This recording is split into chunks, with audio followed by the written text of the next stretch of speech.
took place at Woods Cross in 2012, with Olympus legend Coleman Meyer rushing for the game-winning touchdown with 5 seconds left in the game, giving the Titans a 21-14 win. Tonight's game is presented and streamed live by our talented students at OlyTV. Please visit YouTube and subscribe to OlyTV for live streaming of all home football games and other events at Olympus High School. You can also watch replays of the game whenever you wish, only at the OlyTV channel on YouTube. Subscribe today.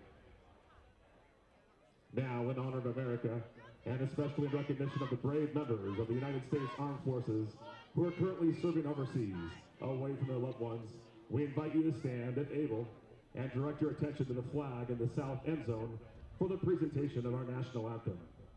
Tonight's anthem will be sung by our very own Ava Madsen, a senior at Olympus High School.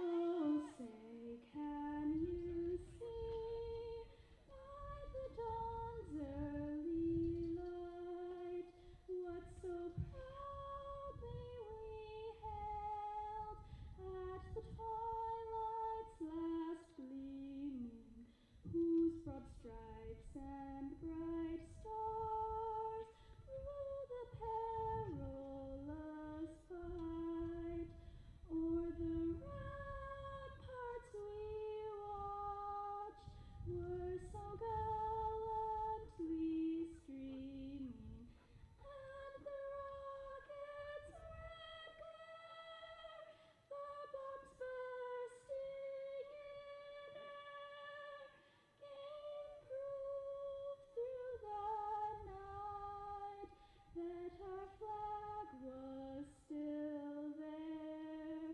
Oh, say does that star-spangled banner yet wave o'er the land of the free and the home of the brave? President for Ava Madsen, thank you.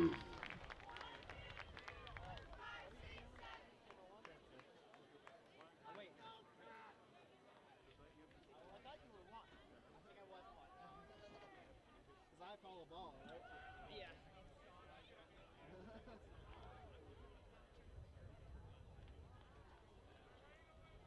All righty, let's hit it.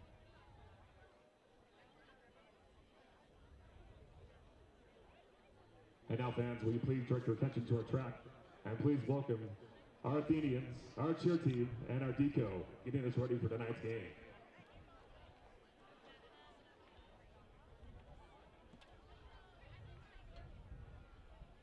Dance company, not cheer.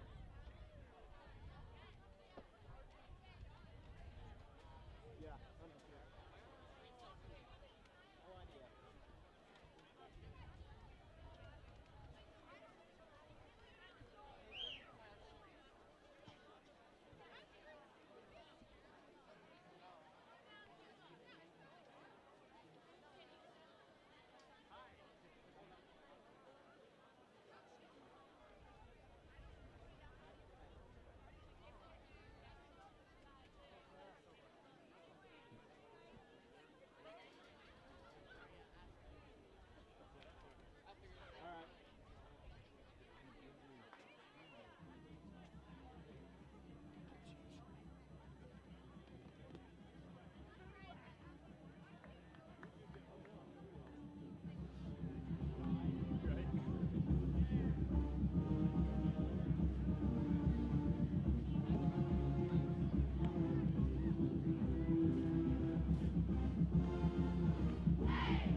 Ready for the game? Yeah. Got it. You ready? All right, James. Okay. All right. Good evening, everyone, and welcome to Mark H. Manning Stadium for a second round 5A playoff game between your Olympus Titans and the Woodcross Wildcats. I'm Miles Pierce. And I'm James Schwartz. And you're watching the OlyTV pregame show. To start, both teams have had great seasons up to this point, and it should be an exciting matchup.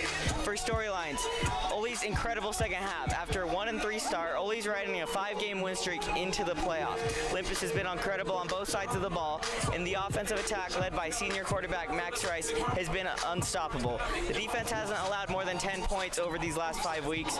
This is a Titans team that has felt completely different after those first 4 games. Woodcross's great running back, star junior running back Tapa Atute, has been carving up defenses all season long. In their first round game versus Cedar Valley, he was excellent once again, rushing for 267 yards and averaging 7.5 yards a carry. Villamy has been Woodcross's best offensive player by a long shot all season long, and it will be interesting to see how he fares against the Olympus defense. Oly's path to the semifinals. Tonight marks the beginning of what could be a magical playoff run. If they were to win tonight, they are likely to play Brighton with their third-string quarterback on the road in a rivalry game. If both teams win this week, then they win next week. They would punch their ticket to Rice Eccles Stadium for the semifinals. And Woodcross's first-round win. Last week, the Wildcats faced Cedar Valley in a first-round matchup. The Wildcats won by a final score of 35-27, punching their ticket right here against the Titans. They just kept running the ball down their throats, and Cedar Valley had no answer. An impressive win overall, and we'll see if they can carry that momentum into tonight. And now for keys to the game. For Olympus, on the defensive side, Olympus needs to force Woods Cross to pass the ball. Woods Cross is only averaging 58 passing yards per game, which is well below the national average of 121 yards per game.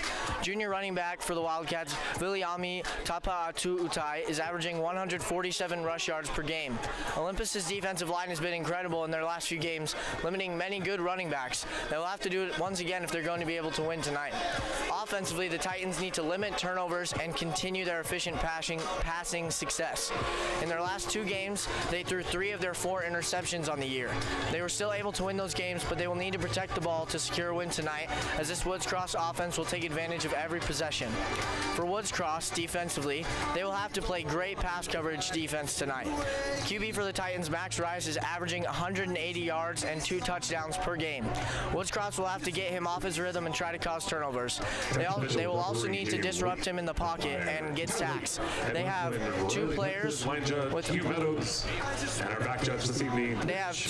with over 10 sacks this season, and we will see what their impact is against the Olympus offense tonight. Offensively, Woods Cross needs to come out strong and dominate early with their run game.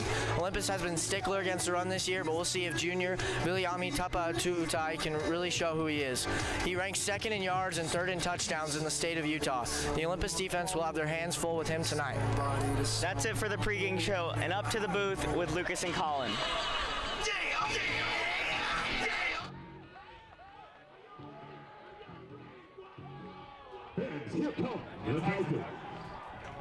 All right, thank you, Miles and James, for that pregame report.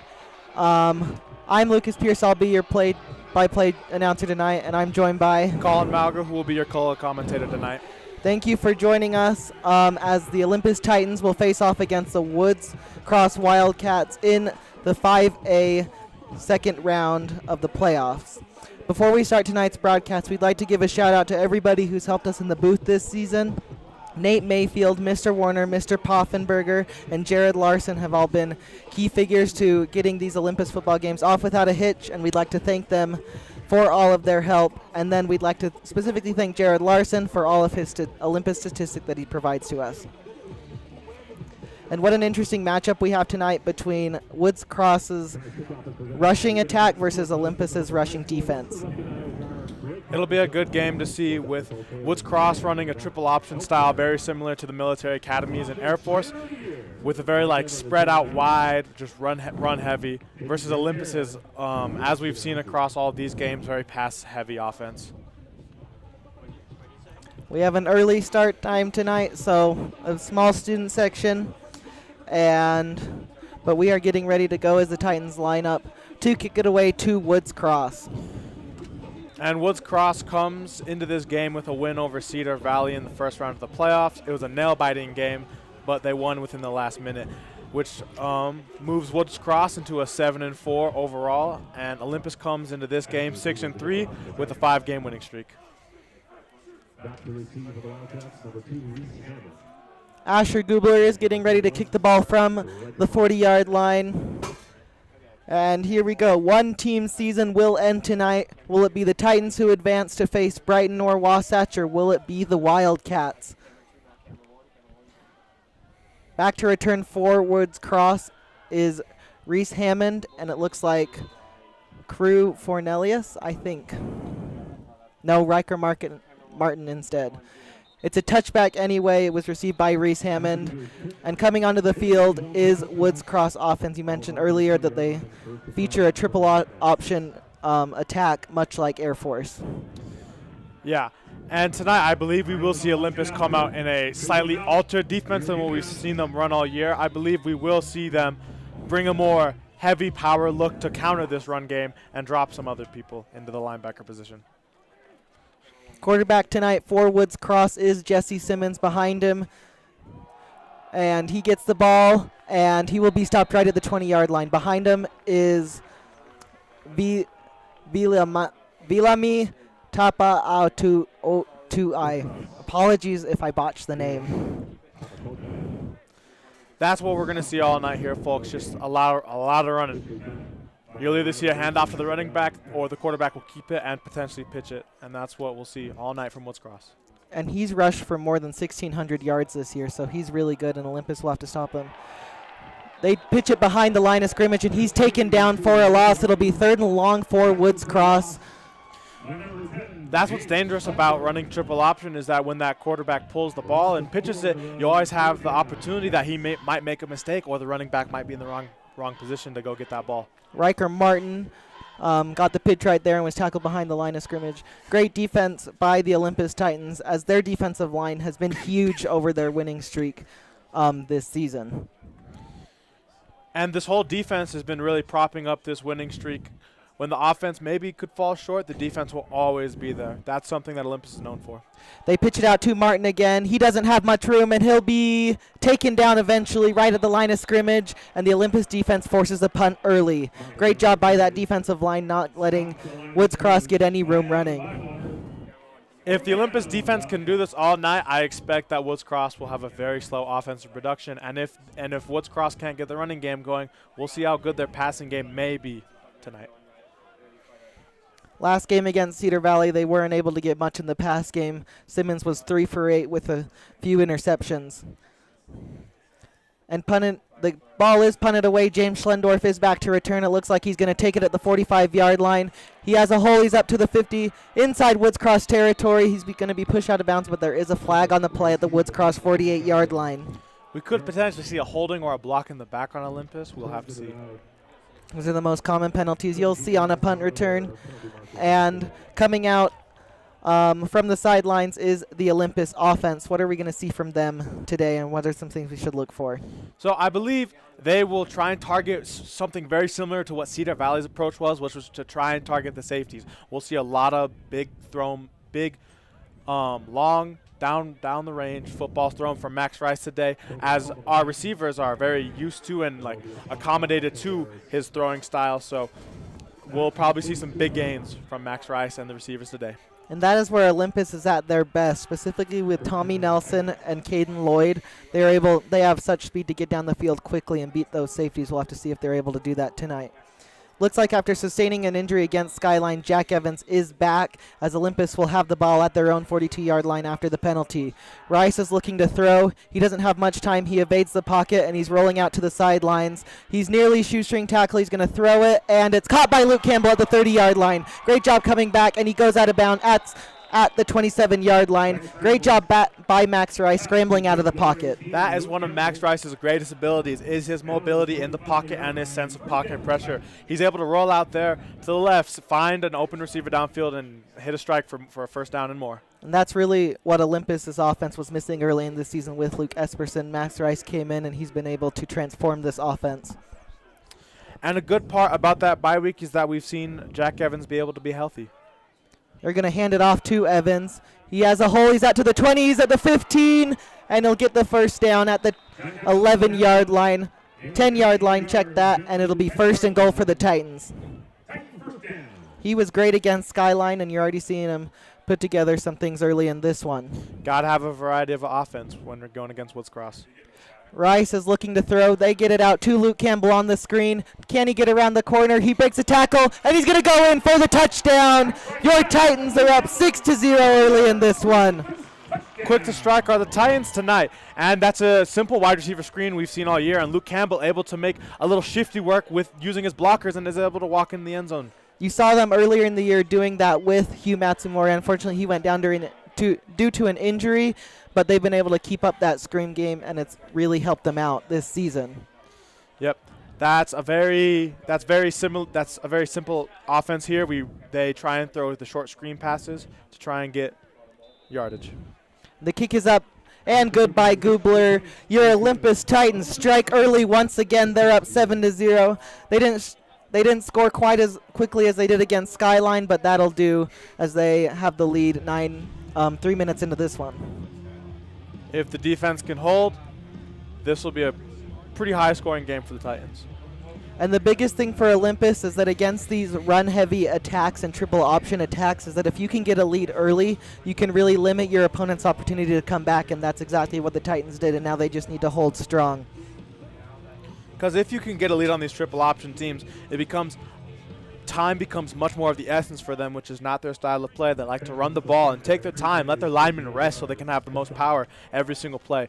But as soon as they need to, hurry up their offense, their O-line gets tired, their running backs get tired, and that's not a good recipe for success in triple option.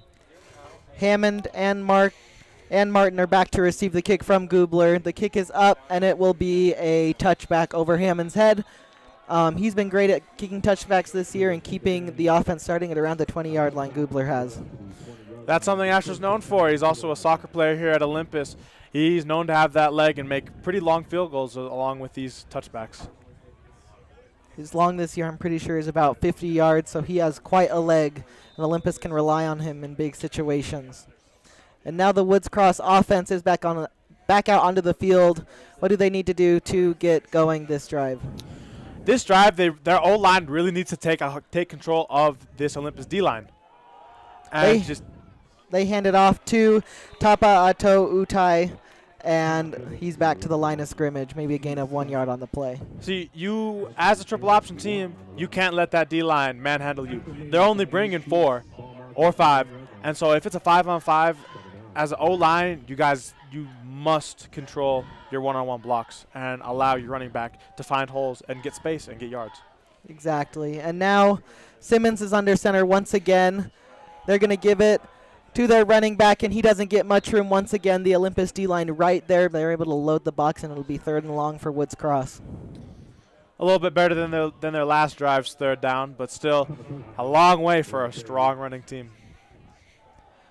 And so Woods Cross faced with another 3rd and long. You have to assume they will run it once again, but at some point in this game they will have to break out the pass at least once in a while.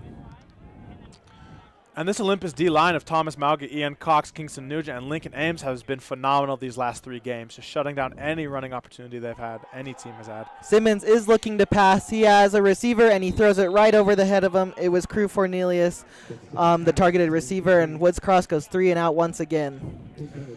That right there shows that Woods Cross isn't quite comfortable with the pass. Maybe as time goes on and they try and throw the ball more, they'll become a little more in rhythm. But, again, passing, not a triple option thing for Woods Cross.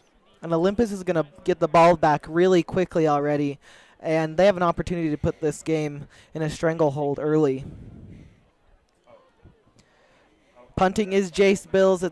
The snap was a little off, but Schlendorf is just going to let it bounce, and the Olympus offense will have it at the 39-yard line. Pretty good field positioning we'll see the Titans come out here to have. A few first downs, and we should be in field goal range to get some points, or potentially get up 2 scores and make it 14-0. And that's been a big key for the Titans this year, is being able to dictate the field position game. They have great punters in Gubler and Jack Evans, who have pinned the opposing team down in their own side of the field multiple times, and that is gave them opportunities to have it around the 40-yard, their own 40-yard line. And you'd much rather have it at your 40 than your own 20. It's just common sense right there. Max Rice has it. He's looking to pass once again. He evades the pressure. He gets it to Luke. Excuse me, that's Tommy Nelson, and he will take it to inside Woods Cross territory, and that's a first down for the Titans. A big pro about this Titans offense is that every one of these receivers out on the field is a weapon. They are a threat.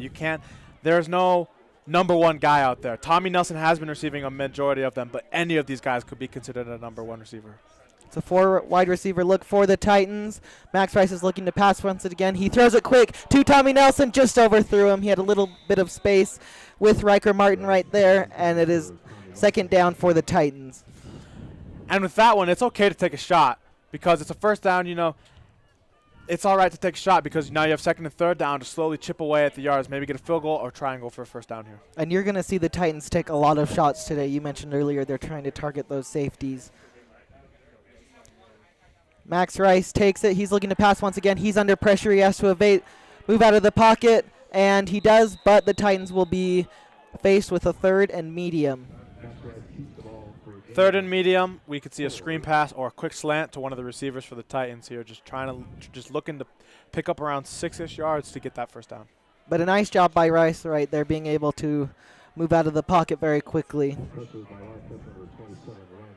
Again, such a big positive for Rice is his pocket mobility. And it looks like that'll be an offsides on Woods Cross. They were able to get Steve Sawney to jump offsides, and that'll make it a much more 3rd and manageable for the Titans. 3rd and 1 after they had a 3rd and 6. Now, watching that Woods Cross versus Cedar Valley game, Cedar Valley was able to make Woods Cross jump quite a bit. They're a really jumpy team, really hungry to get at them, but that can cause you to jump offsides and draw some fouls. Jack Evans is lining up to the left of Max Rice. They're going to hand it off to him, and he's stopped right at the line of scrimmage. We'll have to see where the ref spots it. It looks like he's going to be a little bit short. Instead, it's right at that first down marker. From our vantage point, it looks like he may have gotten it. And they're calling it 4th down. What do you think the Titans should do right here? Should they go for it? We already have a lead of 7. I would argue to just put on the field goal unit out there, get the points while you can. But I wouldn't be surprised if they go for it because it's 4th and short. Just hand it off to Jack and let your O-line try and do the work for you here. And it looks like the Titans offense is going for it inside Woods Cross territory. It looks like the Woods Cross lineman moved, but they threw a pass out to Tommy Nelson for the first down. Good feat by Nelson on that one to just keep his toes in bounds, bring the ball in, and get a first down for them. Good play calling by the Titans. Even if it was a little risky, it still rewarded them quite heavily. Woods Cross probably expected a run right there, but Tommy Nelson was able to get the one-on-one matchup with the defensive back, and it resulted in a first down for the Titans. Max Rice takes it. They hand it off to Evans this time. He has a little bit of room to run, doesn't get too far, and he'll be down at the 24-yard line, 2nd and 8. And a huge lead block by Logan Moyakiola there, just absolutely pancaking one of their D linemen. That's someone who you can trust to run behind most of the season. That's been their lead blocker on a lot of these runs throughout the season for these Titans. It's a 4-wide set for the Titans, 3 to the right, 1 to the left, and that one is Tommy Nelson.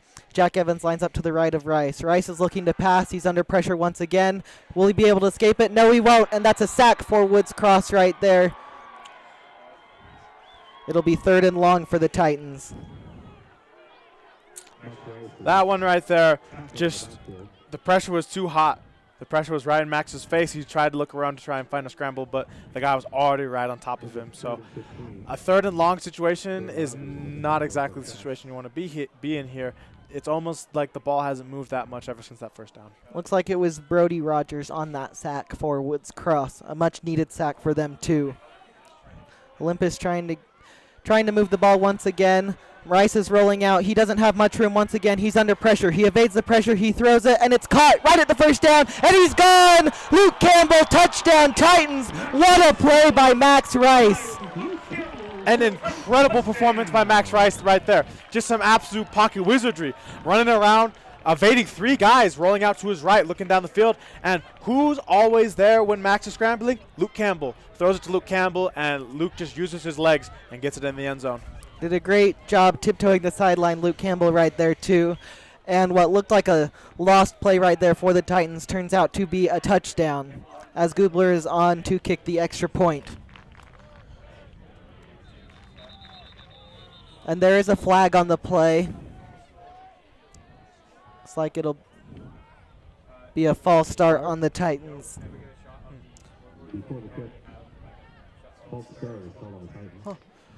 Well, that'll back the Titans up, but still a pretty surefire field goal from this distance.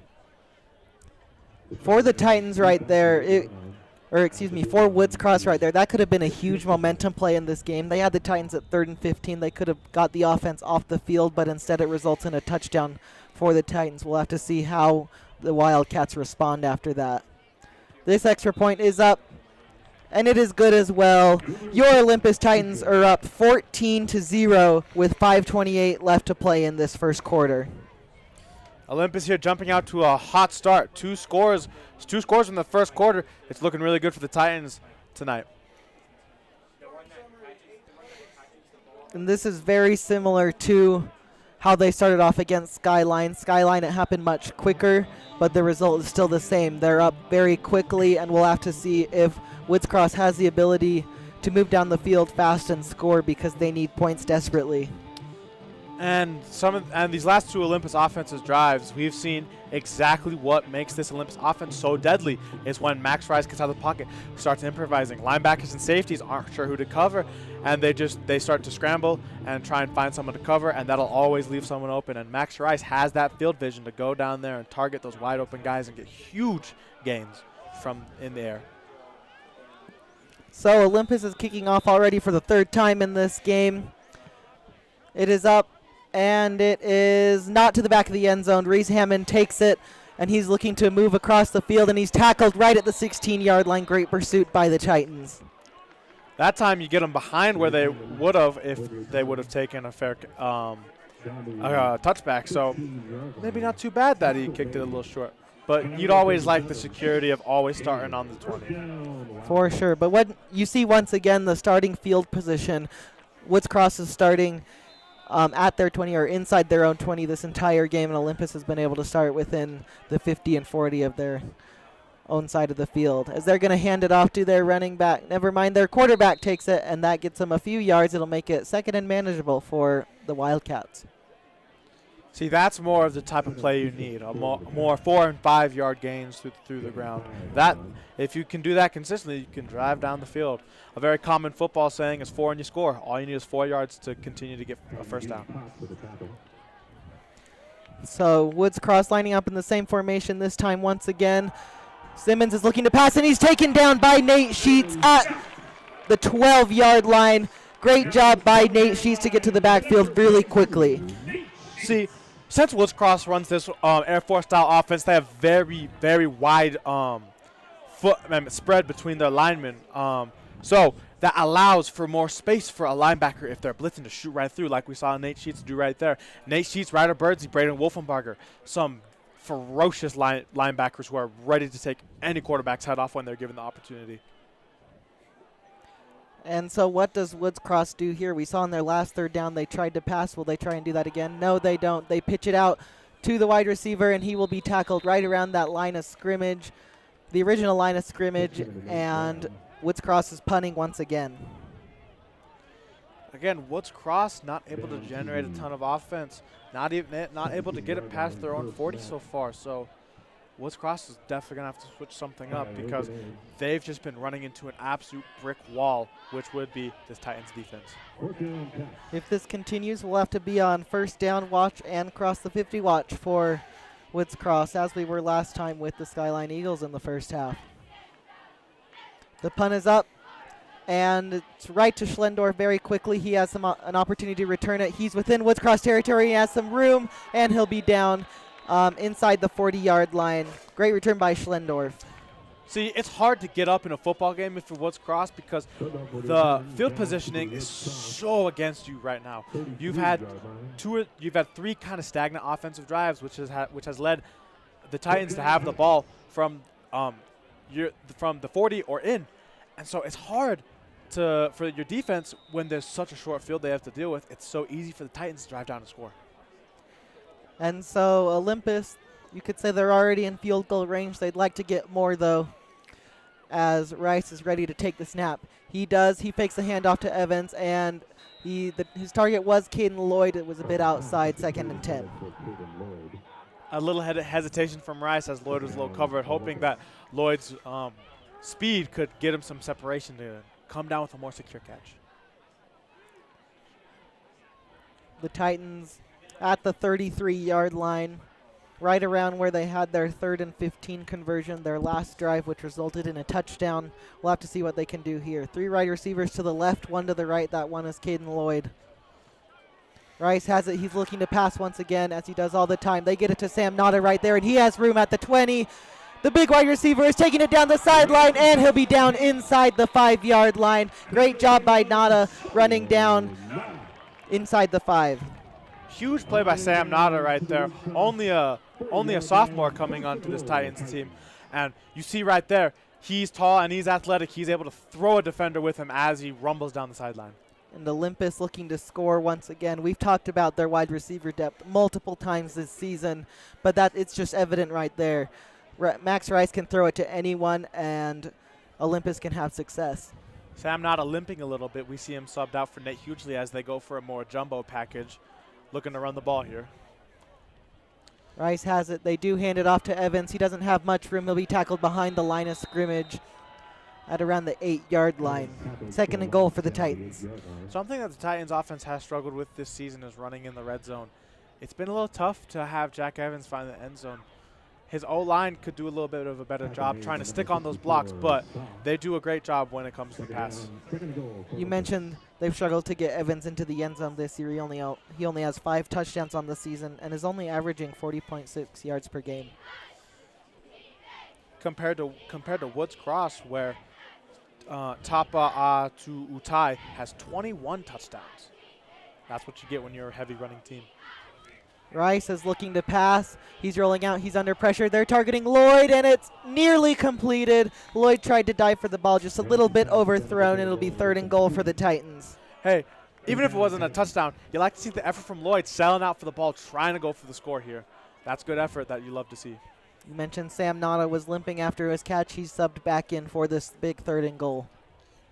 3rd and goal situation. Probably we might see a screen pass here. I wouldn't be surprised considering we have some more of our bigger wide receivers out there. Olympus in a four wide set once again. Rice is looking to pass. He's rolling out. He's going to throw it, and he's got Lloyd. Touchdown, Titans. They are up 20-0 early in this one with that touchdown pass to Caden Lloyd. That was a beautiful comeback from Caden Lloyd, selling out, making the receiver think he's going for the back corner of the end zone, and he quickly stops his feet, turns around, and Rice realizes it, hits him right there. Easy touchdown. That is Lloyd's 7th touchdown on the year, and the Olympus Titans are rolling early in this one. If anything, another positive about Olympus and how versatile we are is that we spread the ball around. Luke Campbell with 3 touchdowns. Caden Lloyd, that'll be a 7th. Tommy Nelson with 10.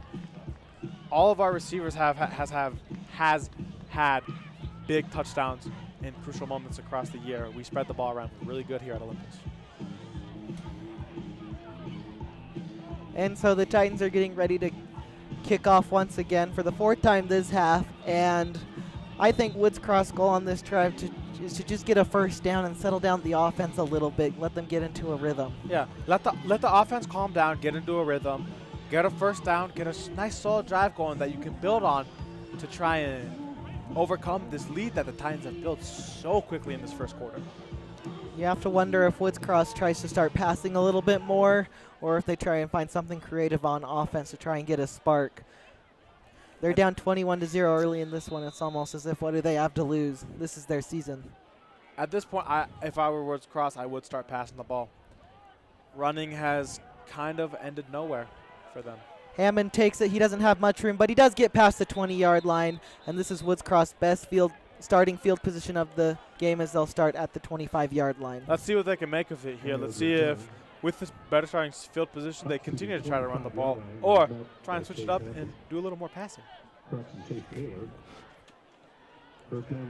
We mentioned how Woods Cross doesn't pass the ball much. Last game, Simmons was 1 for 8 with 3 interceptions, so that's just evidence why you're not going to see Woods Cross pass so much. And it's also partly because their offense is not designed to pass too much. Simmons takes it. They hand it off to the running back, and he gets some room. Nice effort right there by Tapa Utai, and it'll be 2nd and short for Woods Cross. That's exactly what they need. See, with a bigger running back, he constantly has a motor on him. Those legs will keep on driving, pounding into the ground. So it'll take maybe 2 or 3 guys to bring him down. You just gotta swallow up the legs, wrap him up, and just make sure he can't keep driving. Woods Cross in the same formation as they have been pretty much all game. They hand it off to the running back once again, and that'll be their first down of the game. Tapa Ato Utai on the carry. And then just to let you know how big of a difference it is, Woods Cross's passing yards per game, only 58, while Olympus, a very pass-heavy team, goes for 254 a game. And Coach Burt has been yelling at the officials quite a bit as he's on the field. There's been some questionable moves from some of the Woods Cross players, which is surely drawing Burt's attention.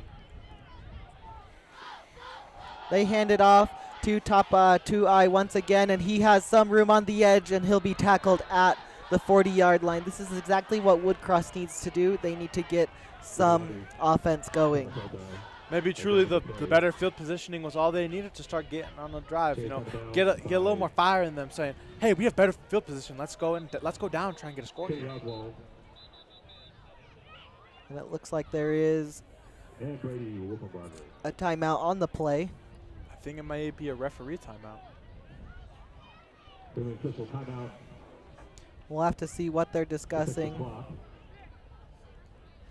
Looks like they're putting about 10 seconds back onto the clock. It'll be 2nd down for Woods Cross, 2nd and 5 to be specific, at the 41-yard line. This is what Woods Cross likes to see. Much stronger running attack so far on this drive. Simmons is looking to pass. He's under pressure quickly. He is hit, and there is pass interference on the play. You have to wonder if that pass was catchable. It looks like that was Kenny Oswald in coverage. Hate to see a flag so far down the field for this Olympus defense, because truly that's what gets other teams big plays. It's just simple flags. They never really make a huge play downfield. It's just an Olympus mistake which gets them so many yards. That's been the one issue with Olympus's defense late into this season, is that they've allowed some teams to get some key yardage as they are with penalties, as Woods Cross crosses the 50 for the 1st-yard line. But on that pass interference, I also think that's a pretty tough call right there, as it looks like Oswald just got tangled up with the receiver a little bit. Yeah, and that ball was kind of overthrown as well. They hand it off to Tapa to Utai, and he will be met at the line of scrimmage. Maybe a little 1 yard past the line of scrimmage, and it will be 2nd and long. There's the Olympus defense we saw in these first 3 drives coming back out to play, just stuffing anything that tries to get forward from this Wildcat run game. We are now under 1 minute left in this first quarter.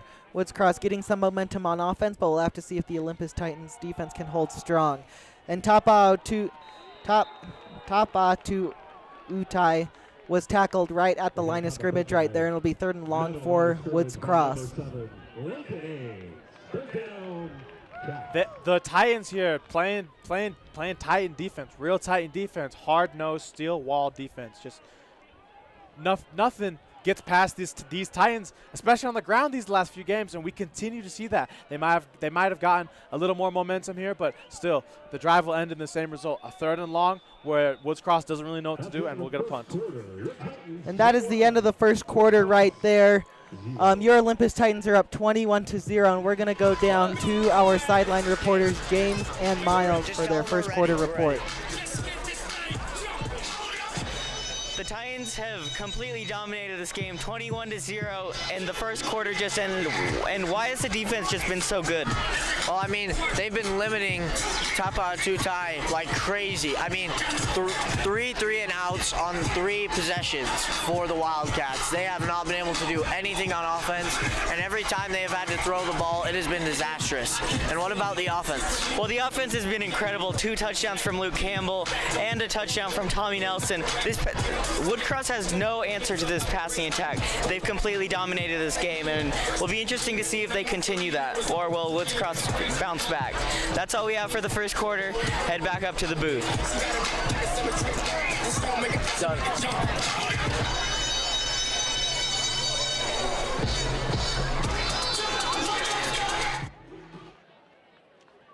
Start of the second quarter. Thank you, Miles and James, for that excellent report. We're glad to have you guys on the sidelines. Woods Cross is looking to pass. Simmons goes back. He's under pressure quickly, and he gets tackled by the Turf Monster a little bit right there, but also Lincoln Ames with the pressure. That's what we've seen a lot this year from our DNs, Thomas Malga and Lincoln Ames, allowing almost no time to throw. They get such good pressure off these tackles where the quarterback seems so hurried, and they seem so hurried to make a throw.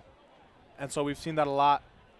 We often see a double team on Thomas Malga from the running back, and that allows Lincoln Ames to come through and just wreak havoc in the backfield. And you mentioned how good those two have been this year. Lincoln Ames has 68 tackles and 17 sacks. Thomas Malga has 57 tackles and 5 sacks on the year. And again, another punt for Woods Cross. It'll be Jace Bills punting as there is a stoppage of play.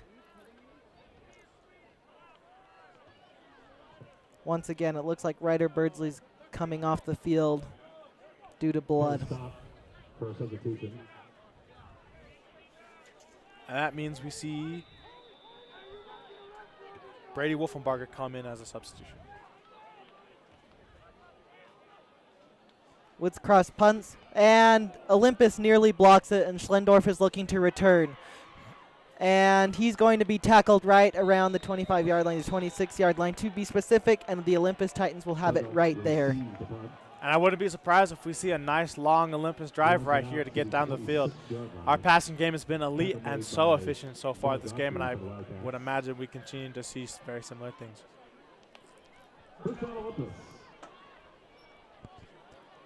The Olympus offense is coming onto the field once again. Will they score in one big long drive, as you mentioned, or will they score in one play with a big pass? We'll have to see. This formation, we see as close trips, and we like to see a run to the left here from the Titans. And that's what we will see. Jack Evans trying to climb up the field, but swarm behind the line of scrimmage. Great pursuit by the Woods Cross defense right there. Didn't give Evans any room to run. Bit of a loss, but it shouldn't shake this Olympus play calling. We're used to getting pretty big plays right now. And so the Olympus Titans moving a little bit slower than they were earlier in this game as they went high tempo early.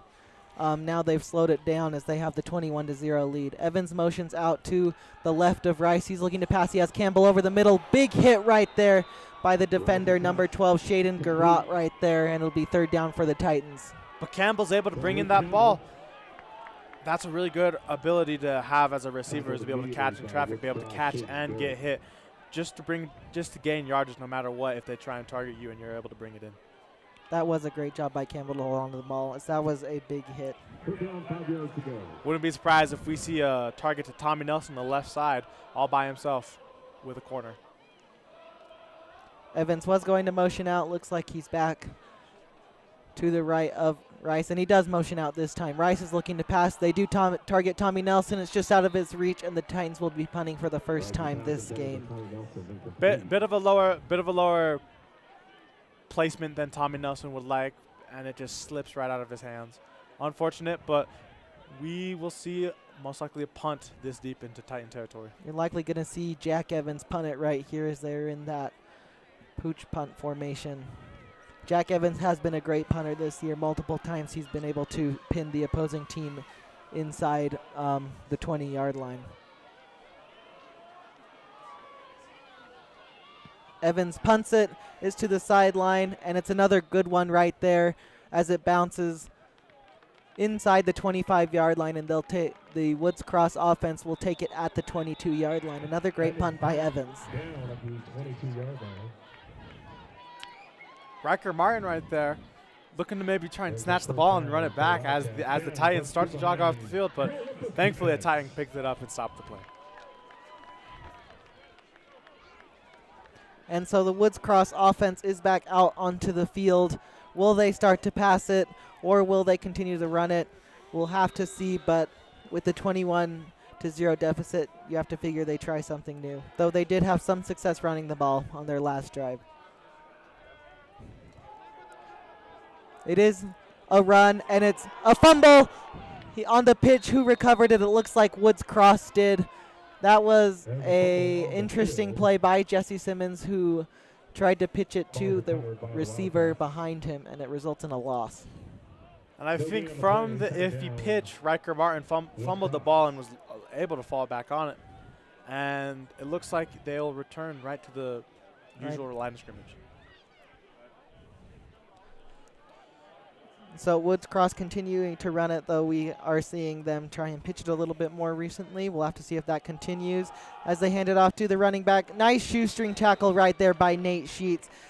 Tapa To Utai is tackled right at the 25-yard line, 3rd and long. 3rd and long. A very consistent sight for this Woods Cross offense so far. Something's got to change if they want to start getting momentum. They were getting momentum last drive, but I wonder how they'll be able to get that back. And so they have 2 receivers out, 1 to each side. They're looking to throw Simmons as he's under quick pressure, but he does complete the pass, and it looks like that will be it's right around the 1st down marker, and it looks like the refs are going to give it to him. Nice catch right there by Nathan Webb, and a good pass by Jesse Simmons, his first completion tonight. And that is something almost kind of expected to see right there, 3rd and long. And this run-heavy team's running has not been able to get them those big chunk yards, so maybe spice it up with a little pass. And that's one area where you can get this Olympus Titans defense on the short routes, as Tapa Utai is tackled right at the line of scrimmage. Maybe he got 2. Didn't have much room to run. It'll be 2nd and 8. And we see a little bit more 2nd and manageable, but still a considerable 2nd and long. Let's see if they continue to try and pound the ball up the field.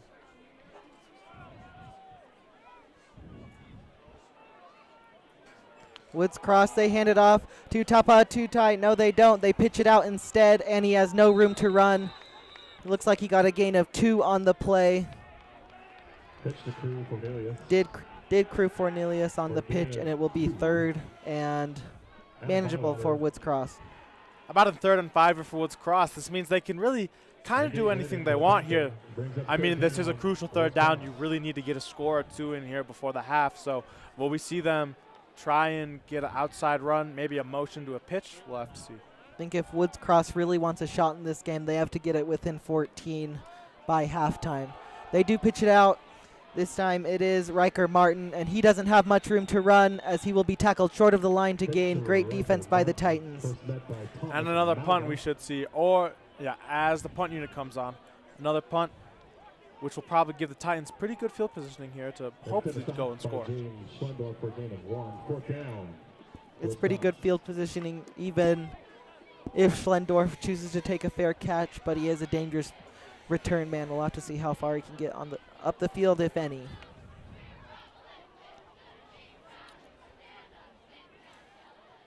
Bill's punt is up, and it's a high one. It's also a short one. And it looks like there is a flag right there. It might be kick-catch interference, maybe. We'll have to see. But it's a right around where Schlendorf ran into the defender. I believe there was a Woods Cross defender in the way of Schlendorf as he tried to make his way to the ball, so that might have caused the penalty, but I'm not quite sure.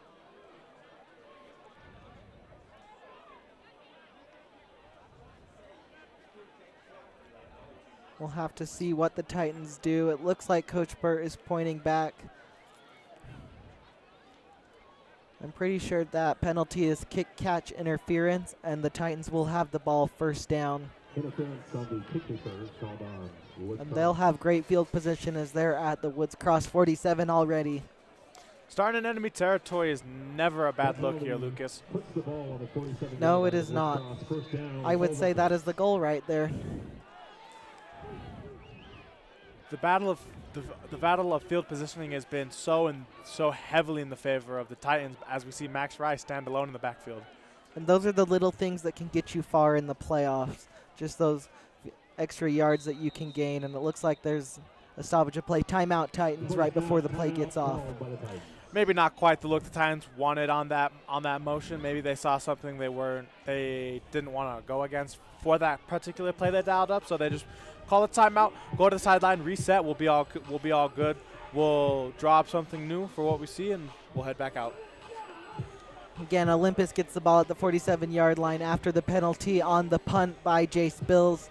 And if the Titans can score a few more times in the second half, which is definitely a possibility with how Woods Cross is moving it on offense, this game could be over by halftime. And this playoff game has big implications as we try and go into quarterfinals next week. Whoever of this will most likely face the Brighton Bengals in the jungle as Brighton faces Wasatch today.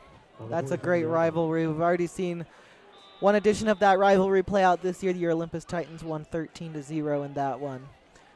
Rice fakes the handoff. Instead, he pitches it to Luke Campbell. Doesn't have much room up the middle, as it will be 2nd and 9 for the Titans. That was a little nifty play call by the Titans as they try and draw the defense with the handoff, and Luke Campbell just slides right in the middle of the O-line, and Max Rice just delivers him a quick little forward pitch. It is an interesting play call right there, but it's also one that I've been seeing across all football more this year. You've seen the Utes do it this year. You've seen multiple college football and NFL teams do it as well. As Rice is looking to pass, he's looking to get it to Sam Nada. He has him. He breaks a tackle. Can he get more? He will be tackled inside the 40-yard line, and it'll be 3rd and short for the Titans. Hard guy to bring down, Sam Nada is. And even though he might not be as targeted as Caden Lloyd or Tommy Nelson, he's still a vital threat to draw linebackers and safeties away from some of our more commonly targeted receivers. And he's really good at breaking tackles and trucking defenders as well. He's probably the biggest wide receiver out there. Yeah, probably the strongest receiver we have on Olympus. 3 wide receivers to the left, 1 to the right for the Titans. Jack Evans joins Max Rice in the backfield to his left. Rice takes it. He hands it off to Evans, and he has a hole. That'll be a first down for the Titans. Great job by the offensive line. And what we saw there was Elias Johnson pull out and just level a kid. That was a beautiful block and a beautiful run by Jack Evans. Just beautiful play by the Olympus Titans offensive line. We've seen some half and half run blocking from the Titans here tonight. Pretty good or a little iffy. Rice is looking to pass as Evans motions out. He gets it to Evans, and he's not going to get much. He'll be tackled right at the 30-yard line, right at the line of scrimmage, 2nd down. But that's often what we see Jack Evans' role on these pass plays being is block first, make sure there's no threats for Rice, and then release out to more of the flat area right on the line of scrimmage, and just if the play goes wrong, dump it to Jack Evans and just let him work his magic. And going back to what you said about the offensive line and being all right in some cases and being bad in some cases and blocking the run, that's probably the difference in what makes the Titans a championship-level team or a team that may get eliminated in the quarterfinals or semifinals. As the pass is nearly intercepted right there, it was behind Tommy Nelson. And truly for any team, some of the foundation of building a championship team is both the lines, both offensively and defensively. If one of those struggles, it is hard to be a winning team in football if you don't have both a stellar O-line and D-line. You never look at any teams and say they got bullied at the line of scrimmage as they won the game. A lot of times that results in a loss. Rice is looking to pass. He rolls out to the left. He doesn't have many receivers, and he's going to be taken down and it looks like he's injured on the play too, as that was a tackle right on his back. And it is that ankle. We did hear that Max Rice might have a little bit of a banged up ankle, and it looks like he can't even walk on it right now. A horrible injury for these Titans. And you saw him go down awkwardly on that tackle right there as the Woods Cross defender got him from behind.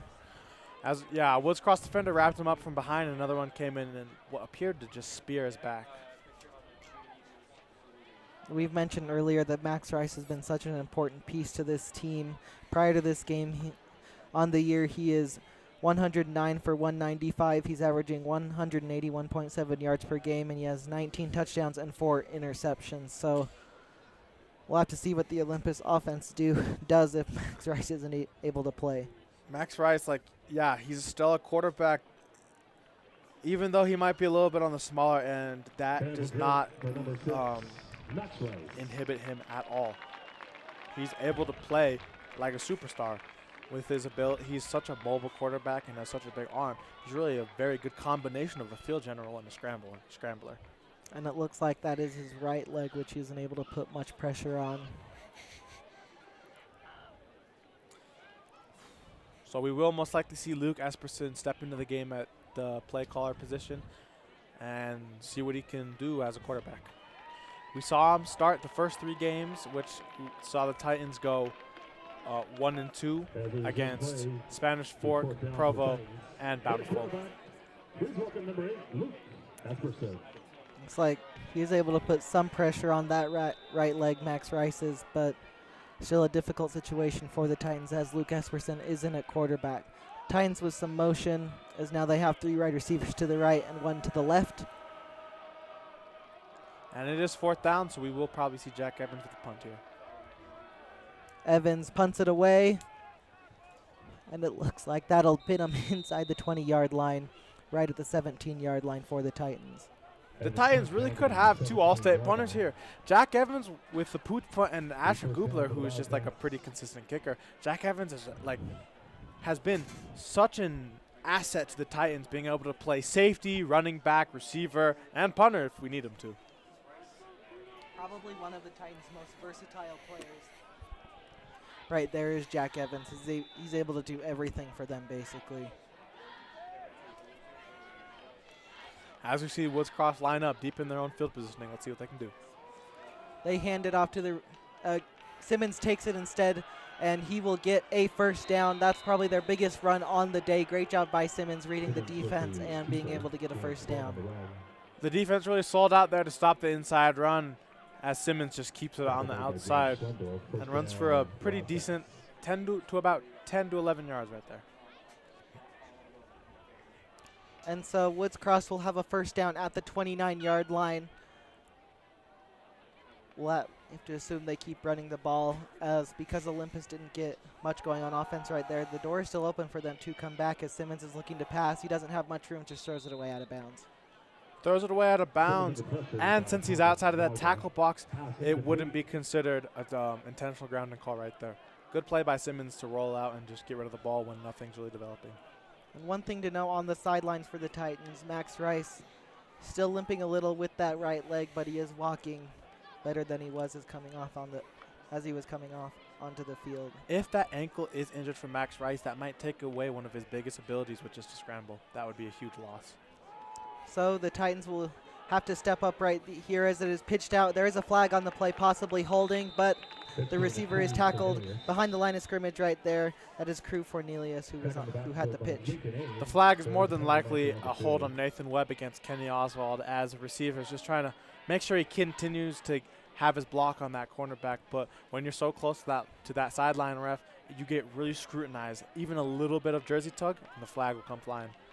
And it looks like it is declined. So Woods Cross will still have a third and pretty long right here at the 28-yard line. Do you think they pass right here? They've shown that they have a willingness to on third and long. I think they started this drive with a pass. I think that means they're a little more capable to passing. So I would bet on we see the ball thrown here. Simmons is looking to pass. Great call right there, Colin. As he is rolling out, he passes it, and it is intercepted right there by the Titans. James Schlendorf has it, and he has room at the 30-yard line, and he has room up the sideline. Can he take it to the house? No, he can't. He'll be right at the 1 yard line, but a great read right there by James Schlendorf, and Olympus's offense is set up. And that is exactly what we see when these triple option teams start to get desperate. They start to get desperate, look downfield, and try and pass, which is not their strong suit at all. And their quarterback, not so suited to passing, is often prone to throwing interceptions, very similar to what we saw happen against the East Leopards earlier this year. That was a great read by Schlendorf, too. Simmons just looked at his receiver too long, and Schlendorf read that really well. As good news for the Titans, Max Rice is back out onto the field as he lines up as at the wide receiver positions, and Evans is in the Wildcat formation. He's going to take it in for a Titans touchdown, and they are up, and they are still scoring. You see that formation. You see Jack Evans back there as the lone quarterback in the Wildcat formation, and they have all their big boys lined up on the right side, and they've even brought in some defensive players. That right there is a heavy package that they're willing to just direct snap the ball, Jack Evans, and just trust the big boys, just go make a hole and go let them score. And even better for the Titans right there, Max Rice stepped onto the field. We'll have to see next drive he stays on the field as the extra point by Asher Gubler is up and good. And the Olympus Titans are up 28-0 in the first half. 2 minutes and 15 seconds left. What's good about such a quick drive for the Titans is that allows Max Rice to continue to rehab and try and get a little better with that ankle, as just to talk to the trainers, and because they need him out there. He is truly one of Olympus's cornerstones for their offense, and honestly, as a program in general. And with this big league too, if you're able to hold that, if your defense is able to continue to play well, it would be nice to be able to get Luke Esperson some reps as a backup quarterback if Max Rice isn't able to go, but it would also be good so that Max Rice can rest for that next round. Yeah, just trust that your backup quarterback's been putting in the work in, and honestly, with the lead this big already, you might just let Luke Esperson play the rest of this game out, get him some reps in there for next season maybe, and let Max Rice rest that ankle up as you hopefully look towards a quarterfinal round against Brighton. You saw Luke Esperson come in pretty early last game against Skyline as they got a big lead, and that's a touchback by Gubler. The Wildcats will take it at their own 20-yard line. 2 minutes left in this second quarter, going into half. The Wildcats need to put a little hurry up on this ball, a little more emotion to try and get a score, get something, a field goal, touchdown, anything, as there's only 2 minutes left in this half. They need to get something before the half. They can't go into the half down 28 or more, I don't think. That is such an insurmountable lead to try and come back from. As they hand it off to Tapa Utai, and he is tackled right at the line of scrimmage again. They're running the ball, and that's just going to drain the clock no matter how fast they go. And they're running into a buzzsaw that is this Olympus defense, barely allowing 3 yards on any given run from this Woods Cross offense. And you have to wonder, after that first down play, if Woods Cross tries to run it again, if Coach Burt considers taking a timeout so the Titans can try and score again before half. We'll have to see what he decides to do. Or if he just lets the clock run out and just go into the next half with getting the ball, I believe, at halftime. Simmons pitches it to the wide receiver right there, and he has some room. Fornelius is up the sideline. He's across midfield, and and Woods Cross is moving the ball a little bit now. That was a big play, probably the biggest play of the night from Woods Cross. That is what you need to try and turn the tide. A big play here at half to try and switch the momentum if you're able to get a score here and make Olympus think if they really do have this one in the bag already.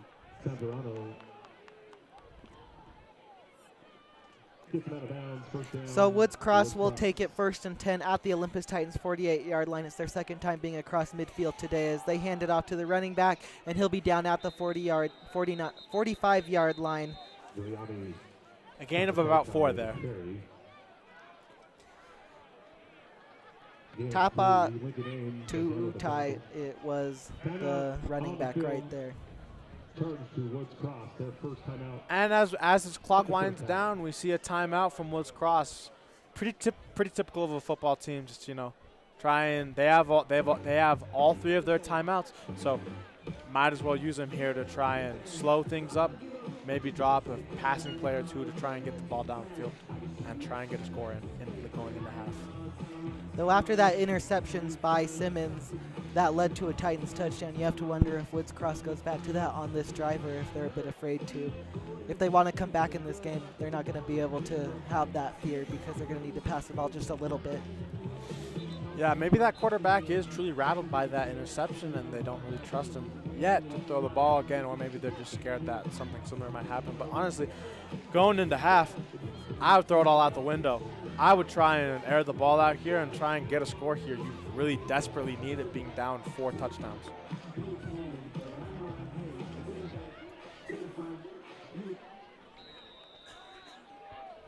And so Woods Cross has it at the Olympus 45-yard line, 2nd and 7. Woods Cross in the formation once again. Simmons is looking to pass. He's under pressure by Schlendorf. He's got a receiver wide open, and he's going to walk in. Not quite walk in for the touchdown. The Olympus defenders got him right at the 1-yard line. And it's 1st and goal for Woods Cross. Just a defensive breakdown by the Titans. Again, as I said, just air the ball out. Try and get it downfield and try and get a score. Here, this is exactly where a triple option offense wants to be, in the red zone. Just allowing them to, you only need 1 yard here. You only need a yard, maybe a yard and a half. And all you got to do is load up the box and just run your triple option. Someone here should be open and ready for a score for Woods Cross. Ricky Sanchez was the wide receiver, wide open on that play, and he scored. They hand it off to their running back, and that'll be a Woods Cross touchdown. Tapautai walks into the end zone, and Woods Cross is back into this game a little bit as they cut into the lead. That is the first step for these Wildcats to try and climb this mountain that the Titans have built of a lead. But the one thing they did, though, is they left 1:12 on the clock. We'll have to see if Olympus can capitalize on that. And maybe if Max Rice comes back into the game, maybe they can get some points before half. We either see an all-out 2-minute offense try and go score from the Titans, or they'll just hand it off to Jack Evans twice and just let the clock run out here. Jace Bills' PAT is up, and it is good. So your score now with 1 minute and 12 seconds left in this first half, it is Olympus 28 and Woods Cross 7. Now we see Woods Cross uncork the passing game and actually get some momentum there, and it really does lead in the score. That is Simmons' 6th touchdown pass on the year, as his touchdown to interception ratio is now at 6 touchdowns and 10 interceptions. And with so little passing attempts, that is almost expected to happen with more interceptions and touchdowns, because he's just maybe not as used to throwing the ball. And these defenses just maybe a little more easily able to recognize the passing play, since there probably are so few of them in this Woods Cross offense. They're able to diagnose it and easily get someone to where that ball's going. So Bills is back on the field as he's going to kick off to Schlendorf and Caden Lloyd.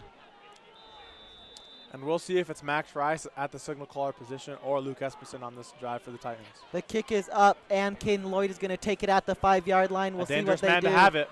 They fake the pitch to Schlendorf, and Caden Lloyd has a hole up the sideline. He's at the 30. He's at the 40. He only has the kicker to beat. Can he beat him? He's past the 30, and Caden Lloyd is going to take it to the house. Touchdown, Titans! You never want to kick it to Caden Lloyd. That boy's got some wheels on him, and as soon as you give him a hole, he can hit it really quickly. And at the end there, he's just in a foot race with the kicker, and he is absolutely burning him down the sideline for a beautiful kick return touchdown. We don't even get to see who's playing quarterback, because special teams does their job right there. Casey Evans, the special team coach, is so hard on these boys and special teams, as it is a third phase of the game, and it truly is. Special teams can make or break games here, folks, as we've seen with a kick return touchdown. And that was a great play design on the special teams. You mentioned Casey Evans probably drawing that up. The fake pitch to Schlendorf, and Lloyd had a hole, and he took it, and he was able to beat the kicker with ease. Last year we saw something similar to this against West, which also ended in the score for the Titans. Gubler's kick is up, and it is good. The Olympus Titans answer as right back, probably as fast as they could have. and the score is 35-7. What a blow for the Wildcats right after they got some momentum. All the momentum on that Wildcat sideline is probably gone now. Just sucked right out of them, all the life, because they had momentum right there. A big breakaway play and a good routine touchdown close to the goal line, but they kicked it to Caden Lloyd. That was their fatal mistake.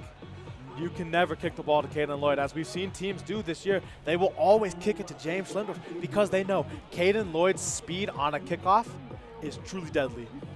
James Schlendorf and Caden Lloyd have been so good this year returning kicks for the Titans. You can't kick it to them because there is that threat of taking it to the house.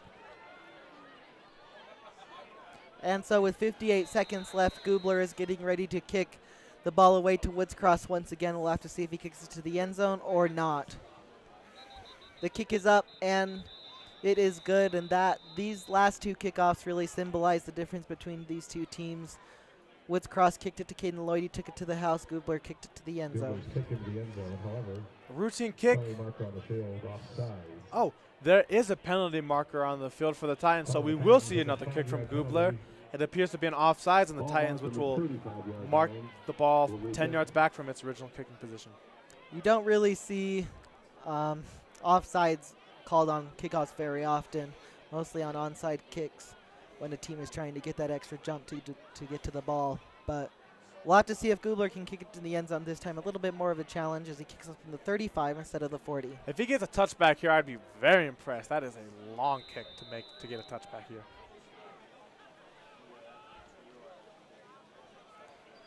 Gubler's kick is up, and I don't think that's going to reach the end zone. It's kicked off to Riker Martin, who takes it inside the 5.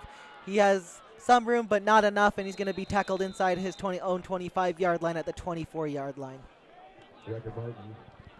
A booming hit from this Olympus special teams on Riker Martin, but only 52 seconds left. What can Woods Cross do here? Are they just going to run the clock out and hope that that little spark they had at the end of the half truly is something, or are they going to try and push the ball down the field, be a little more risky, and try and score?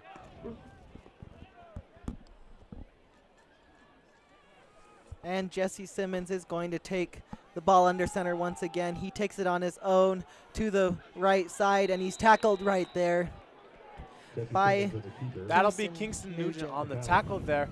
Again, these front four, both of these tackles and these DNs have just been able to do such a good job against these Wildcats. I think one thing that is truly hurting Woods Cross a lot is the spacing between their O-linemen, giving these D linemen so much room to be able to maneuver through them and get into the backfield. And so they hand it off this time to Tapa Toutai, and it looks like Woods Cross is going to finally call a timeout with 14 seconds left. Interesting strategy right there. They didn't call a timeout at first, and then they did on their second down play. And a flag comes flying out from the referee, most likely because of something said after the play. We'll see if it was said on if one of the Titans said it, or if it was on the side of Woods Cross. Charge to the Wildcats, their second of the first half. The refs, there is a flag on the play. After the timeout, there's a penalty You have to marker on see the field. the refs looks like they're discussing it.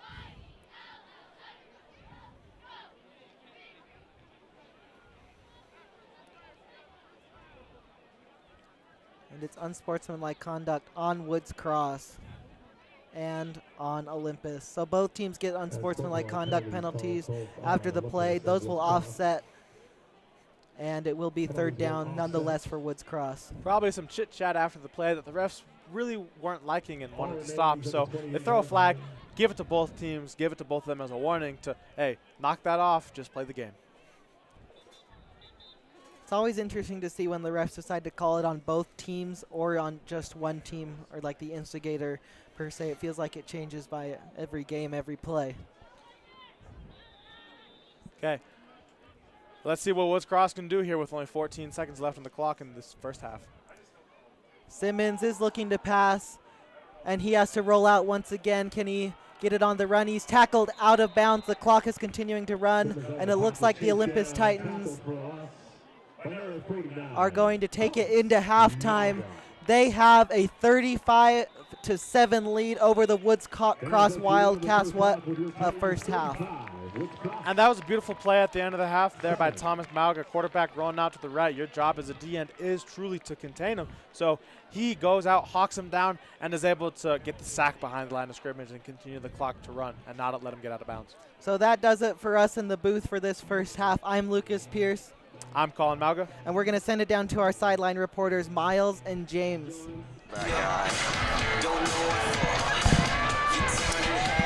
The story of this game really has been the Olympus defense, only allowing 7 points.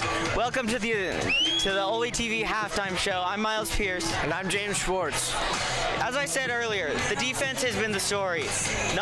Only allowing 1 touchdown and an incredible interception by Schlendorf down to the 1 that pretty much killed all momentum Woods Cross had. Also, special teams has been incredible. 95-yard kick return by Caden Lloyd just kind of blew this game open in like the final 30 seconds. On the offensive side for Ole, their offense overall has started slowing down, and there was a huge injury to starting quarterback Max Rice, and we will see what Luke Esperson can do in this second half in his place.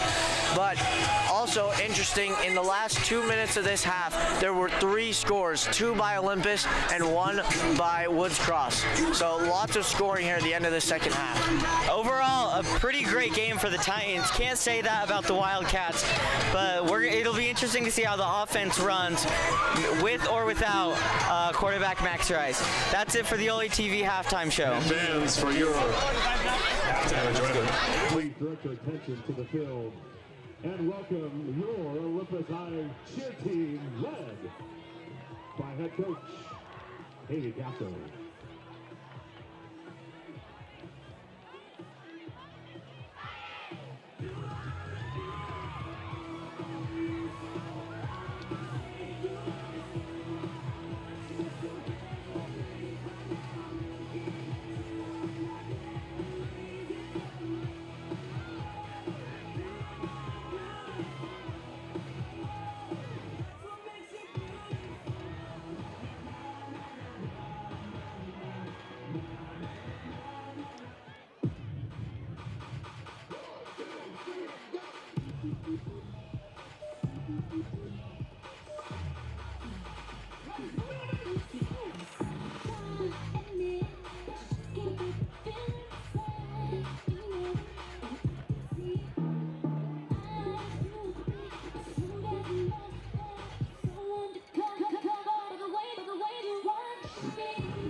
And fans, please keep your attention on the field and give a warm welcome to the Woods Cross Wildcats cheer team.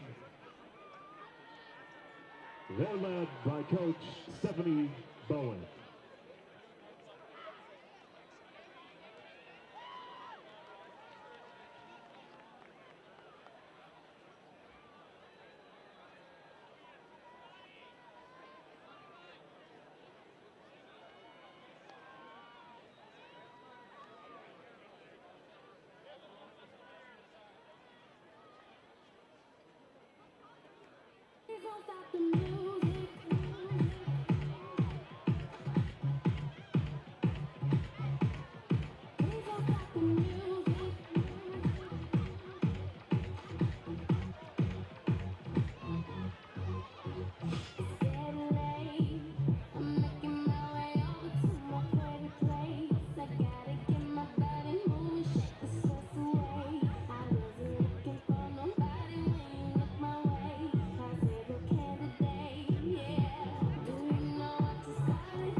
Let's hear it for the Woods Cross cheer team.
fans scores around the 5A state championship.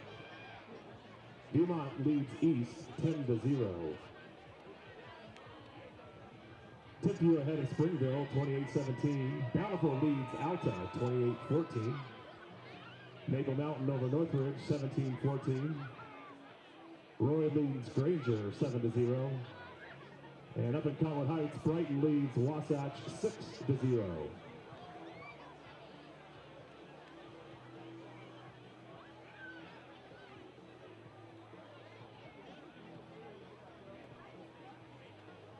And for all you Duchesne fans, Duchesne leads Milford 17-14.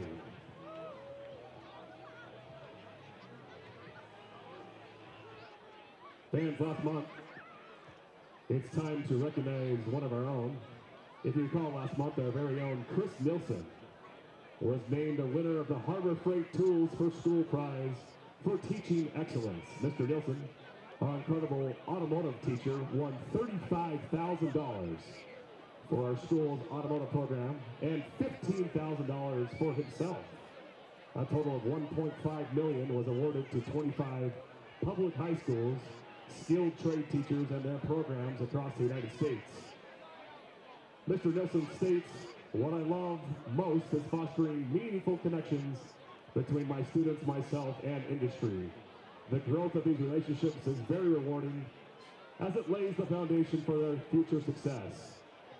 Fans, please join us and the Olympus community and students in a loud applause for Mr. Chris Nilsson.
All right, welcome back to this edition of Olympus Football on OlyTV. I'm Lucas Pierce. With Colin Malga.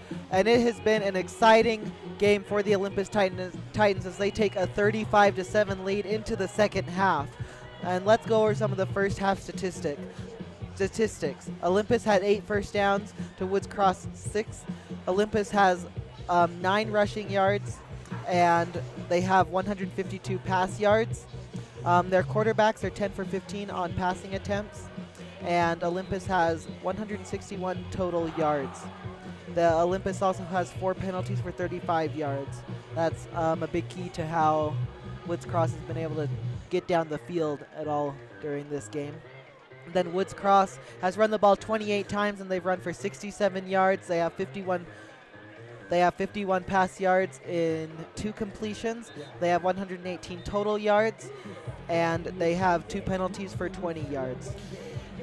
Woods Cross's running game has been so much less effective than it often has been. We often see them run for 200-plus games, but tonight, a very low number, not even reaching quite 100 yet. and the Titans front seven is just so good. It's been a big key to how they were able to save their season when they were 1-3, specifically against that strong Brighton rushing attack in that game. They were able to hold them to nothing, and if they're able to do that, that'll lead to a lot of success for the Titans in these playoffs. Titans have done pretty well against rushing teams. Brighton was a heavy rushing team. East a heavy rushing team. And now we see Woods Cross a heavy rushing team, where the Titans defense has done stellar. And for those of you at home who don't know, the front seven on the defense is considered the defensive linemen, being the DNs, the D tackles, and the linebackers. And so Olympus will get the ball to start this second half. We'll have to see who comes out to play quarterback. I would assume it's Luke Esperson, and as it's an opportunity to let Max Rice get some rest on that injured ankle, and with a 28-point lead. With a big enough lead as this, you just really got to trust your running back and your O-line to run out the clock and just keep pounding the ball. Maybe throw a few passes in there just to mix it up and not be too predictable, but just try and burn the clock. Being predictable doesn't stop Woods Cross, though. They will just continue running the ball. Run the ball, run the ball, run the ball. And it's an onside kick by Woods Cross, and Olympus recovers it with ease.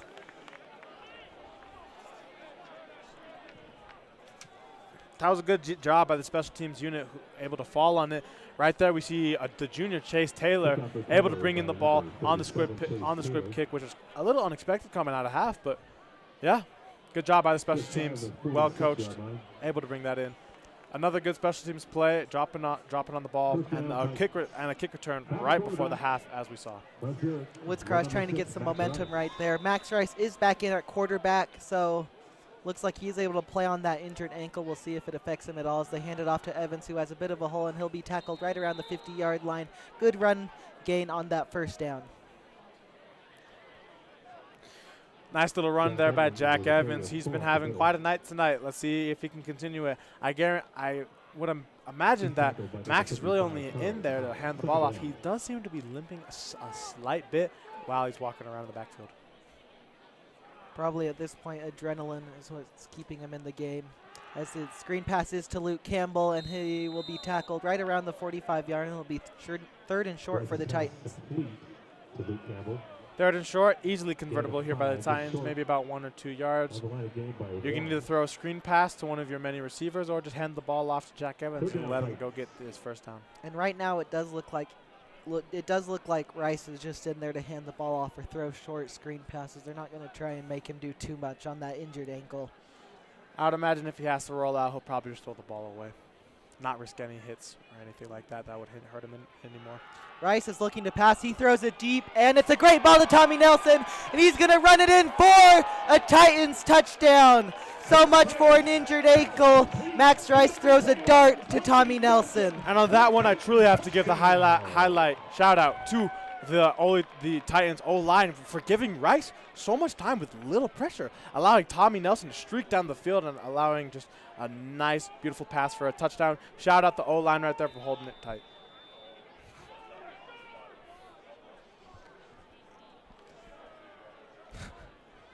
And so Gubler on to kick the extra point. It is up, and it is good. The Titans strike quick in this second half, and they're up 42-7, and they have a stranglehold on this game.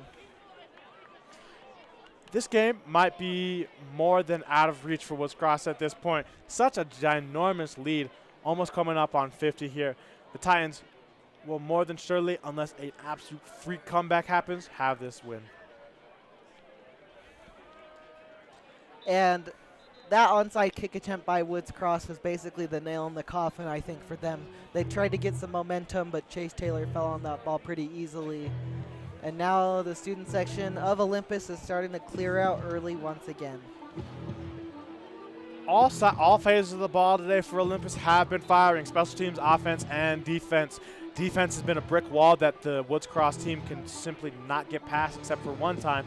The offense has been incredibly efficient and thrown some absolute bombs. And then the special teams has done what they've done all year, be very consistent, and even today make some huge plays. Gubler's kick from the 40-yard line is up, and it is deep, but it doesn't reach the end zone as Martin will take it inside the 5-yard line. He has a hole, but he doesn't get that far up the middle, and the Woods Cross will have it at the 28-yard line.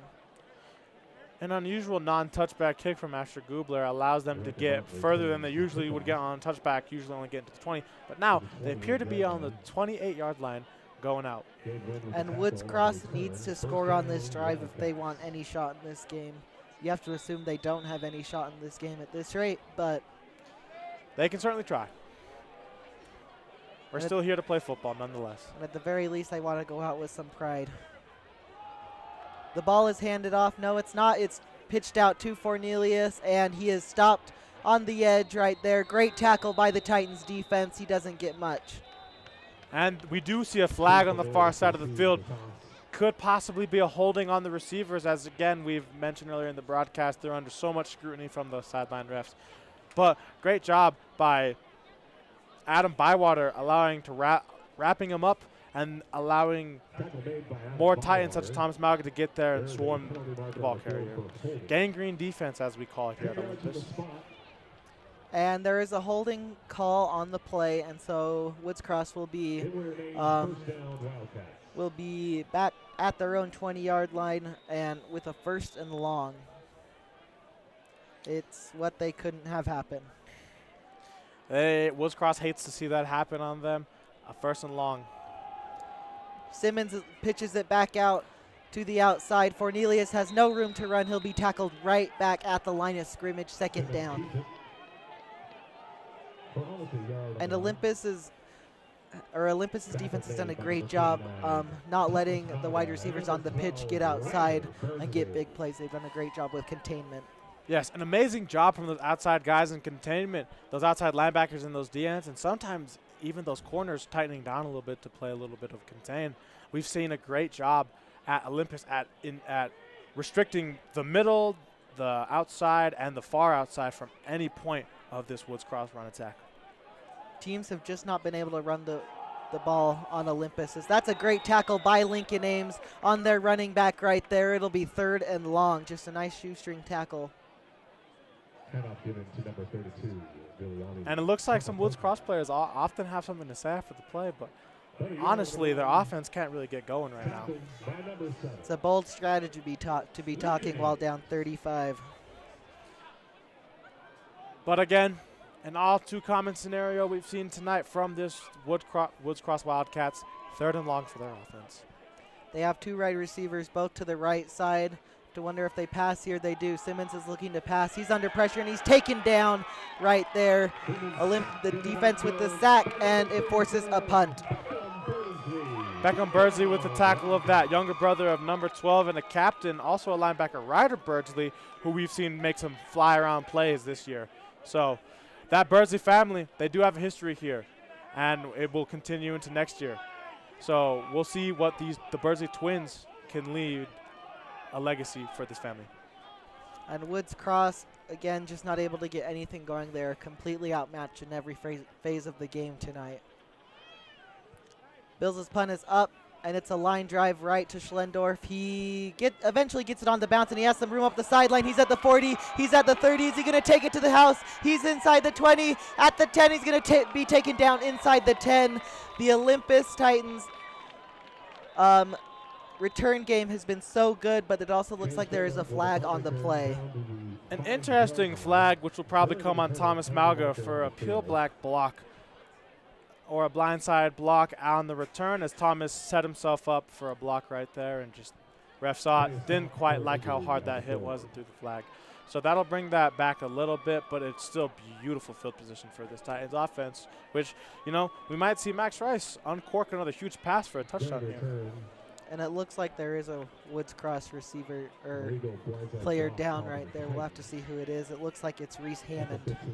And he gets right back up, and he is refusing to go to the sideline. He's huddling back up, right back up. Great toughness by him. After the penalty, your Titans will have it at the 38-yard line of Woods Cross. Despite not being in the 10-yard line, they still have great field position. Yeah, beautiful field positioning again. Feels like we've been saying it all night. And it appears that we have Jack Evans at quarterback and the backup running back, Nate Hughley, at running back. interesting to see that Esperson's not in there. We'll have to see if either one of the quarterbacks come back on this drive. Dual running back threat right here. Evans takes it in the Wildcat formation. He has some room. It's a nice run, and it'll be second and manageable for the Titans as they get it inside the 35-yard line. Good little flip from Jack as he gets it out there for 5 yards. And Esperson is coming back, or is coming into the game right now. It looks like Max Rice's day is done after that nice touchdown pass. A beautiful pass from Rice, and it looks like the Titans staff will hand it off to Esperson to hopefully finish this game out, because I believe this lead is too big for Woods Cross to come back from. And now Rice will just get an opportunity to rest that injured ankle and prepare for their next game. Evans rushes to the outside, isn't able to get much, and will be third and short for the Titans. That's the difference between these two teams. On third down, Olympus has a manageable less than 3 yards, and then Woods Cross has sometimes a huge third down yardage of about 15. And to update you in the game, which the winner of this game will face, Brighton is currently up 13-0, and if that result holds, then the Titans will be up at Brighton next Friday. They run it up the middle with Jack Evans. He gets to the 30-yard line, but that's not enough to get the first down, and it will be fourth down. We'll have to see what Olympus decides to do here, whether they kick the field goal or go for it. Olympus is kind of in that limbo land of where you're close enough. It's almost too far for a field goal, but it's a little bit questionable to go for it on fourth down, but it looks like the Titans will stay on the field. Speaking of a potential Olympus-Brighton matchup, we could see another installation of the Battle of the Belt route between those two schools. And Esperson is getting the call from the sideline right before they run this play. Play clock's down to 7 now. Esperson takes the snap. He's looking to pass. They're going to get it out to Evans on the screen. And it's an incomplete pass. The Titans don't convert, and Woods Cross gets it. But it looks like it may have been a lateral right there. The refs called it a live ball. It doesn't matter, though, and it is Woods Cross first down. Since he threw the ball backwards, it is technically considered a live ball, and it fell on the playing surface, and it is still, anyone can pick it up. It's not called dead. It's not considered incomplete. But either way, it was a fourth down for the Titans. Woods Cross just has slightly better field positioning than they would have. It would have been interesting. It would have been interesting to see if Olympus kicked it right there, because that's right around the limits of Asher Gubler's range. You have to wonder if maybe it would have been nice to see if he can possibly make those kind of kicks, which he has before. He has quite a leg on him, and we've seen it numerous times throughout the season. And it is a handoff to the running back, and he has some room. This first big breakout of the game, as there is a flag on the play right where the play ended at the 45-yard line. Interesting to see what this flag might be. It was right around the play. Maybe a face mask as the running back went down. We'll have to see. Tapa To'utai was the running back on the play once again. And an unusually slow night from Tapa To'utai. Just not exactly what we've seen from him, but I really can't blame him. It seems that his O-line isn't quite able to hold blocks as they're used to. That's a 10-yard penalty back to the 35-yard line. And so it looks like it was a penalty on Woods Cross, so the first down is negated. They still got some yardage on that play, though. It'll be first and about 6. They hand it off. There is a flag on the play, maybe offsides or illegal shift. Tapa Utai is not able to get any room running. Tapa Utai with the carry of 1. We'll have to see what the flag is. It is a legal shift on Woods Cross. Penalties killing him on this drive. A big play and a more medium action play from Woods Cross, both negated from penalties. From what little momentum they could have gotten out of those is just absolutely negated from these penalties. But it is still first down for Woods Cross. 1st and 11 now. It's almost as if their first 2 plays never happened. And Simmons is under center. He's going to not hand it off. He's going to take it himself. He's not going to pitch it either, and he runs up the middle for about a gain of 3. Simmons with the keeper. And on the keeper with that, we do see Simmons, a mobile quarterback with quite good durability, being able to take some ferocious hits from the Titans defense tonight. On the year, he does have 80 carries. Last game against Cedar Valley, he rushed for 67 yards and 1 touchdown. And the game before that, we saw Woods Cross play Bountiful, which is a common opponent for these teams, which they both lost to. But Olympus had an extremely close game on a Thursday night TV matchup against them. And the ball is handed off to, it looks like Tapa Utai, and he gets some room, but there is a flag on the play right around the 34-yard line of Woods Cross, and it looks like they're already walking back. Penalties are just killing them on this drive, and it's exactly what couldn't happen if they wanted any chance at coming back. Yep. And the difference between these two teams can even also, it looks like it'll be a holding on Woods Cross for that penalty, so they'll keep marching themselves back. The difference between these two teams can be seen in their scores versus Bountiful. Olympus only lost by 3 points, 25-22, while Woods Cross lost 38-7. And Max Rice didn't play the entire game against Bountiful too, so that shows that Olympus is right there with them. Yep. If both teams make it far enough, we could see the Titans and the Red Hawks face off again, which would be another game from the regular season. Woods Cross is looking to pass. They do not complete their second pass of the night, and it'll be 3rd and long once again for Woods Cross. The story of the night for them on offense.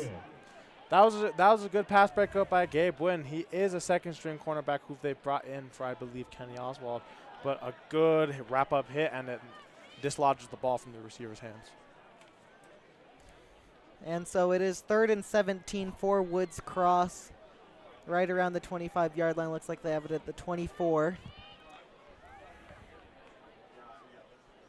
And we'll see what they do here. It looks like they're going to hand it off on the receiver running around the quarterback, and he doesn't get any room, so it will be 4th down, and Jace Bills is on to punt again. Something similar to what we saw against Skyline. Punter getting a whole lot of action. Definitely getting his stats up here for this game. Made by number 26, Brady Wolfenbarger. Jace Bills on the year. He's been on a lot today to punt. He is 33 for 30. Now he is 34 for 40 on his field goals and 2 for 4 on kicking field goals this year. But he's been busy not doing any of those tonight. As his punt is up, it's right to Schlendorf. It's a line drive. We'll see what he can do with it. He takes it at the 50, or he takes it at the 40, gets up to the 50, and the Olympus offense is back on the field with great field position. And we'll see if Luke Esperson and the Olympus offense can maybe get another score here. I mean, it certainly isn't necessary, but it would be quite interesting to see if this backup quarterback can lead the Titans to another score. At this point, your one goal is to just run out the clock. And they've done a great job of that so far. There's already 3:34 left in this game. As this second half is moving much quicker than the first half. Certainly. Both teams, Olympus now shifting to a more run-heavy style, which we see Woods Cross do as well. Evans with a good run right there. He takes it past the 45-yard line to the 44. It'll be 2nd and about 5 for the Titans. It looks like we may have a Woods Cross player down on the field. Looks like it's one of their linemen, but we can't tell who it is right now. But a timeout, I believe an injury timeout is called by the refs here.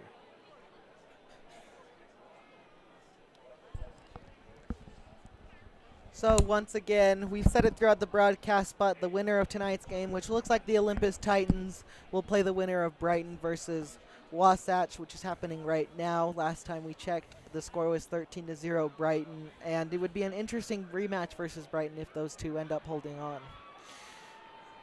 And from Brighton, we have heard that they are on their 3rd-string quarterback, so they've really been relying on their running back Mason Hartel and their big old line to get them through the game. Something very similar that we saw against Olympus, but Olympus was able to shut that down, and numerous turnovers by their quarterback allowed Olympus to get a win. Yeah, the biggest thing I remember from that game was the amount of turnovers. Both ways, too. Olympus had a few turnovers of their own, but Brighton just turned the ball over so much, and it ended up costing them as their offense wasn't just able to score. Esperson throws it up to Caden Lloyd. It's a jump ball, and it is deflected away by Crew Cornelius. and it will be it'll be third down for the Titans. But there is another flag we've seen here thrown near the line of scrimmage, potentially a holding or a face mask on either the Titans or the Woods Cross Wildcats. It's been a flag fest in these recent plays and drives. We'll have to see what this one is. Speaking of that Wasatch and Brighton game, last week we saw Wasatch with an upset over West Jordan, 29-21. The number 19th ranked Wasatch upsetted the number 14th ranked West Jordan. So quite an interesting result out of that game to go on to play the number 3rd seeded Brighton Bengals. And Brighton went 9-1 on the year. Of course, their one loss was to the Olympus Titans. And these two teams match up very evenly, I think. Olympus's rushing attack and Olympus's rushing defense and Brighton's rushing attack is going to be a matchup to watch. Yeah, and they bring similar player sets to the board, both Olympus and Brighton. Esperson is looking to pass. It's just out of the reach of Sam Nada. Isn't able to bring it in, and it will be third down. It's third down because of offsetting penalties on the last play, which resulted in a retry of the down. And Olympus looking forward to Brighton. Just play a very similar game as you did against them, but now you have to walk into the jungle, a hostile environment, and try and compete over there. And you know all the students at Brighton will be riled up for that one as the pass is complete to Sam Nada. Great job by Esperson to get it right to him. And the Olympus Titans get a first down, and they are at the 31-yard line. That is a bit of a difference between Luke Esperson and Max Rice. Luke Esperson being much more of a field general, allowing himself to sit in the pocket and read the field, while Max Rice being more of an improviser, allowing himself in the pocket collapses to get out and try and make something of a play that is breaking down. The only thing Esperson needs to improve on a little bit is his accuracy. That's been what's cost him a little bit. As the handoff is to Nate Hughley, and he has a hole. He's going to take it to the house. Touchdown, Nate Hughley. You love to see it when the backups get in and they start making some magic. Nate Hughley we've seen all year come in when the score is high, and he truly is a hard-working back, hard runner, a kid with a great motor on him. And right there, you see it where he runs that ball in for the touchdown. Beautiful touchdown by Nate Hughley, and good job blocking by the O-line. Yeah, it was a great hole created by the offensive line, and Hughley went right through it. Down on the 30-yard line. There is a penalty on the field again. We'll have to see what it is. But the field goal unit, or the PAT unit, is on for the Titans. So looks like it's unsportsmanlike conduct on Olympus. There has been a lot of jawing between these two teams tonight. Yep, neither of these teams is afraid from talking back to the other side. And we've seen a few unsportsmanlike conducts come from that one. You've mentioned earlier in this game a lot of the Woods Cross offensive linemen have been talking to the Olympus defensive linemen. It probably stems a little bit from that, as Woods Cross is down by quite a bit and not coming back tonight. I'm sure being down so much in your season and practically being over as you watch the clock dwindle down, definitely. The kick is up, and it is good by Gubler. Once again, he's 7 for 7 on points after touchdown tonight, and the Olympus Titans are up 49-7 late in this third quarter. They have left no doubt on who's the better team tonight. Yep. And the seeding truly gave us a little look at this.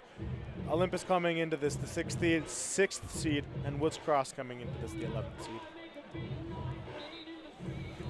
This year there seems to be a big gap between those teams that have a bye and those teams who don't have a bye. And really feels like anybody who had the bye this year can win it all on any given day. It depends. Yep, and teams who have that bye, we conclude our Olympus Titans. People across the way, the Brighton Bengals. People down south, Maple Mountain. People up north who we've played previously and are a dangerous team, the Bountiful Redhawks, who were the runner-up last year. A big running poly team in Orem. always contender in 5A, Timpview, the lowest by seed, Viewmont up north, and number 1 also up north, Roy, who has a very good offense that we've seen so far across this year. Last year, your Olympus Titans were able to make it up to Rice Eccles. It was a very successful season, very similar regular season to this one, I think, too, where they hit their stride towards the end of the season. They were able to get up to Rice Eccles and just lost a heartbreaker against Timpview. They're looking to get back and get even deeper this year. Yep, that Titans team last year also came off of a 6-game winning streak before they had their loss against Timpview. So something very similar to what's happening right now for this current Titans team.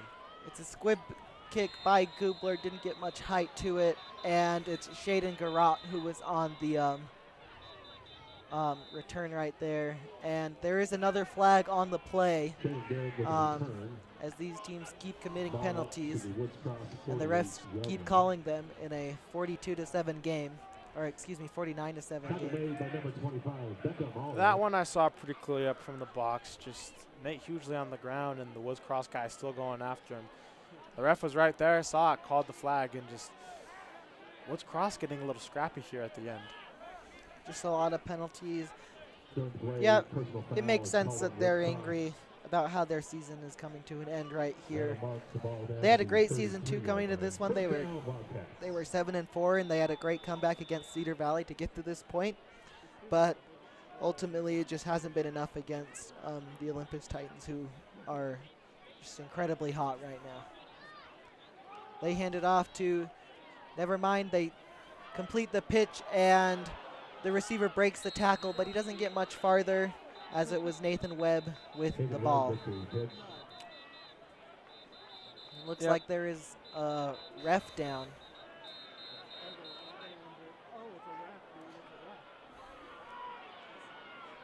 And you hate to see that happen. The training staff quickly attending to the ref. And hopefully he's okay. It doesn't look very good right now for the ref, but we are hoping he is okay.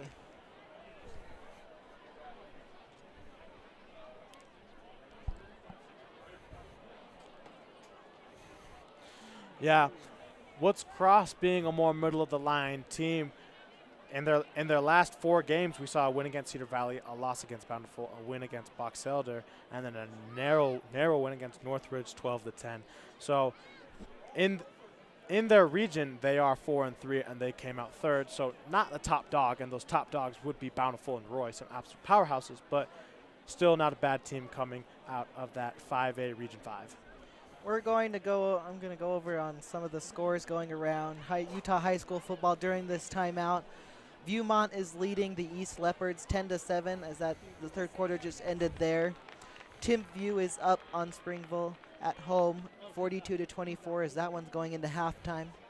Bountiful is up 28-14 over Alta at halftime. Maple Mountain is up 17-14 against Northridge at halftime, as a lot of these are at halftime, especially the 6 o'clock games. Olympus is obviously winning here. Roy is in a contested battle early in this one, 13-0, but but the 1st quarter just ended there. Orem and West, the score is 7-7 right now. Don't know where they are in that game right now. And Brighton is up 13-0. And that's what's going on in the 5A playoffs right now. And that West team is a 12th seed, but the only reason they are a 12th seed is because they had some earlier losses in the season to some out-of-state opponents, some very, very tough out-of-state opponents. So if you were a higher seed team like Orem, you really did not want to see West in that game, because truthfully they could have been a team with a bye this year if they would have played in-state teams. But since they chose to go out and look for the tougher competition, West got seated a little bit lower, so they are truly a dangerous team coming out of that first round of the playoffs. And maybe if the Utah High School Athletic Association didn't use RPI to rank those teams, if it may be just a committee-based rankings, maybe you would have seen West get that bye. But because it is the RPI, and those count as losses, as all do. And it's a run to the outside for Woods Cross. They'll be just short of the first down, 3rd and 1.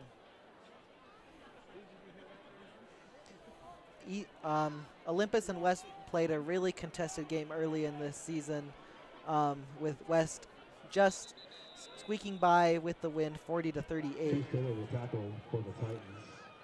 And during that West game, we saw a last-second touchdown by the Panthers to overcome the Titans. Truly a heartbreaking loss, but there was a lot of positives to come out of that game. The offense looked like it was truly clicking more than it had before in the last 3 games of that year. And now we are at the end of the third quarter, and we're going to send it down to our sideline reporters, Miles and James. Well, this second half sure has been uneventful. Olympus leads 49-7, and James is going to give an analysis. Well, thanks, Miles. This has turned into a blowout. Olympus 49 and Woods Cross 7. And it's just been back and forth, punt, return. Neither team has been getting a ton going, but there has been a touchdown by Tommy Nelson and Nate Hughley for the Titans. So more scoring for them. Still 0 touchdowns in this quarter for Woods Cross. So we'll see if anything else changes, but so far Olympus dominating, and we'll see how they do for the rest of this fourth. And for the second straight week, this student section has been awful. They are leaving in the third quarter once again. And back to the booth. What? All right, we are back. Thanks to Miles and James for that third quarter report. It's great to have sideline reporters. They're able to give their knowledge of what's going on down on the field. And Woods Cross was able to get the first down, and they have a 1st and 10 right at midfield. Yep, as we come into this fourth quarter, it'll probably be a pretty quick quarter. Woods Cross seeming to hand it off quite a bit, as they just did there to Tapa Ato Utai. And Olympus just wanted to get this game over with as quick as possible, so they've been handing it off to Nate Hughley and Jack Evans quite a bit. Just as long as the clock's running, that is all Olympus cares about, and Woods Cross is in no hurry on their own with their offense. When they run, it takes a lot of clock off, and it is 2nd and 4 for Woods Cross.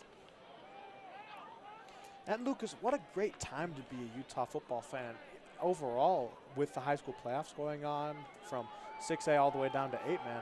Ooh, and a little reverse here, getting quite big yards from Reese Hammond. And he's going to be just short of the end zone right there. He'll be right at the 5-yard line. What a play design by Woods Cross. And probably their most explosive play of the game besides that one pass earlier. And they're in business. They're right at the 5-yard line. Let's see if this triple option offense can do what it's supposed to, and just once it's in the red zone and just run the ball in here. Olympus with some of their subs in though, so we'll see what happens.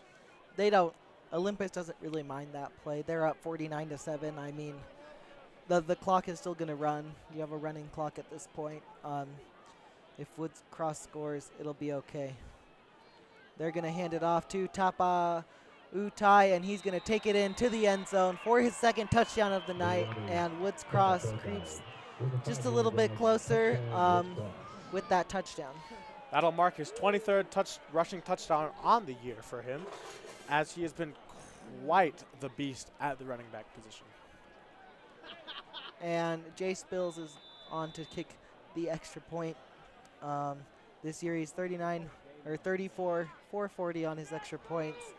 Can he make it 35 for 41? We'll see right here. An actual positive appearance for Jay Spillings on this one. Kick is up, and it is good. So your score now is 49-14 Olympus. Woods Cross gets their 2nd touchdown of the night, and it was probably their best drive of the night. Pretty good drive against substituted Olympus defense, and what is basically considered garbage time. Brings the lead only down to 35 points for Woods Cross to not really, but maybe come back from. But as you were mentioning earlier before that big play, it really is a great football time for the state of Utah. You have all the high school playoffs going on, and those are always exciting. We're just a few weeks away from these high school teams playing up at Rice Eccles Stadium, which is a really big experience for them. And then you also have coming up the Holy War between Utah and BYU for the first time since 2021. BYU obviously having an incredible year this year, one that nobody expected, and then Utah having the same unexpected year, just in the completely opposite direction at 4-4. And the Utes have been just kind of losing all season, all month, compared to the Cougars, who have just been really killing it all month, coming out with numerous victories and some impressive victories. But I believe BYU is ranked number 9, and Utah reached the peak of their AP poll rankings at, I believe, was 11 or 10.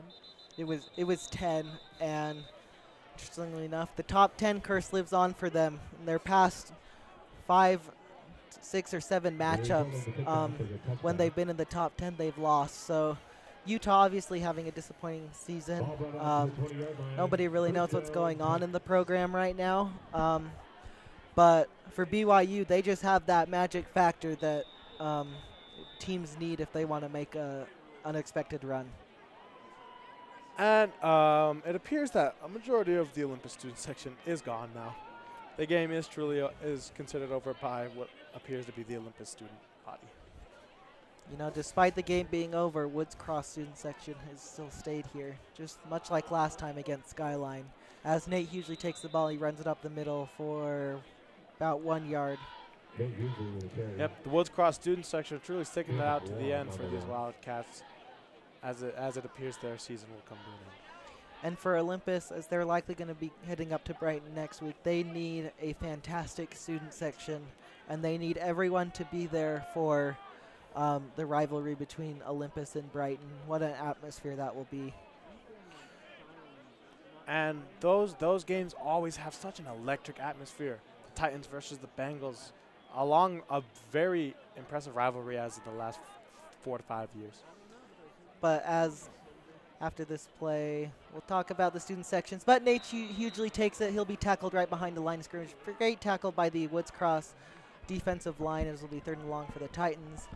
But Olympus really needs a good student section against Brighton. It's been a down year for the student section, to be honest. They have really struggled to stay at the games. They've really struggled to cheer at anything.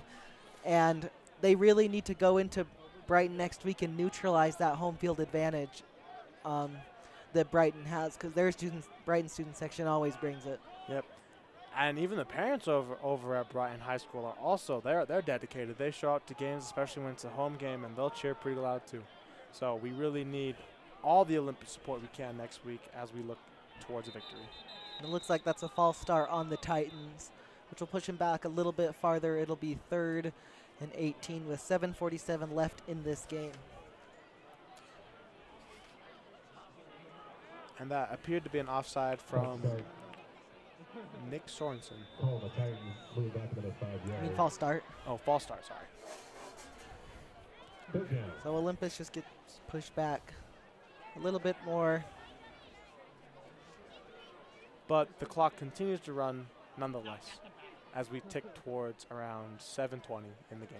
Esperson is looking to throw. He's going to pass it, and the pass is just out of his reach, and it will be 4th and 18 for the Titans. A long way to the first down marker. We do see the punt team come out on the field, as we should see Asher Gubler actually punt the ball for the first time tonight. Usually it is Jack Evans punting the ball if it's anywhere but deep in the Olympus territory, but Gubler has done a good job at punting this year, as he has all kicking pretty much.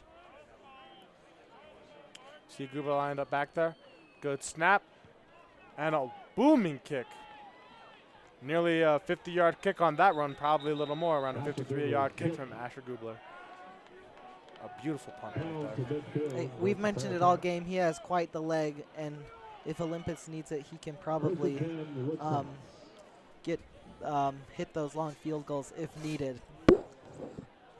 And we're just checking in on the Brighton game right now. The Bengals are up 13-0 at halftime over Wasatch.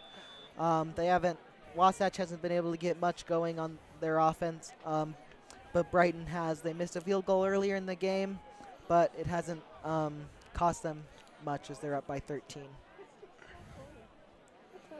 As we a little motion from Woods Cross, looking downfield for a pass, and it will be incomplete. And a penalty marker coming in, most likely a pass interference on that one on the Titans. Looks like that was Gabe Wynn on the coverage right there.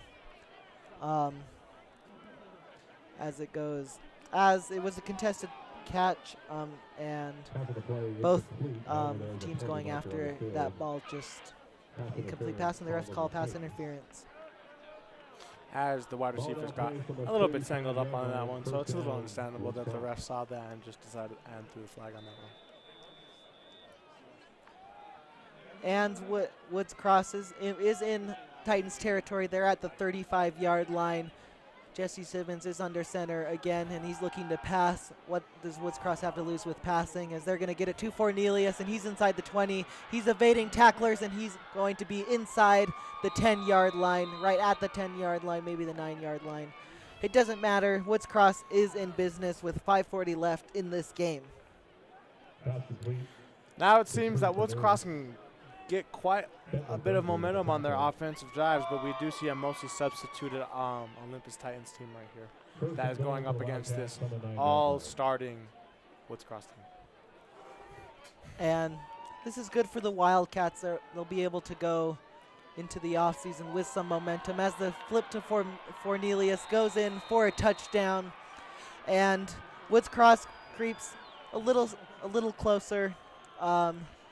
As the score is 49-20 right now, and it's one of those games where you're going to see the score be a lot closer than the game indicated, probably. And I assume that Coach Brandon Burt in his second year will continue to keep these subs in, just allow his guys to rest, not even allow any Woods Cross dude or by chance injury to succumb to his starters, because they will definitely be needed in a tight matchup next week and beyond if we continue to win. And you know Brighton really wants an opportunity to get revenge for their loss here, where the Titans defense just humiliated their offense. And they really want that chance to win the bigger game, but also just beat Olympus, their rivals. Yep. The Bengals over there hate Olympus. They often cross out O's in their school the week they play Olympus in football. It's going to be an interesting week if Olympus plays Brighton. There's going to be a lot of hype for this matchup.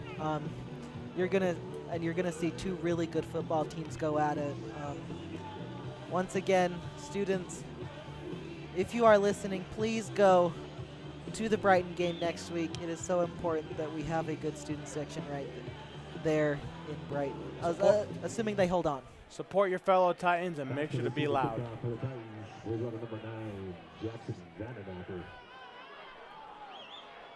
It looks like Woods Cross's kickoff team is getting down a 4-point stance. It looks like they're going to try a squib kick or an onside kick right here. The kick is an onside kick, but it is easily recovered by the Titans. They'll have it at the 48-yard line of their own.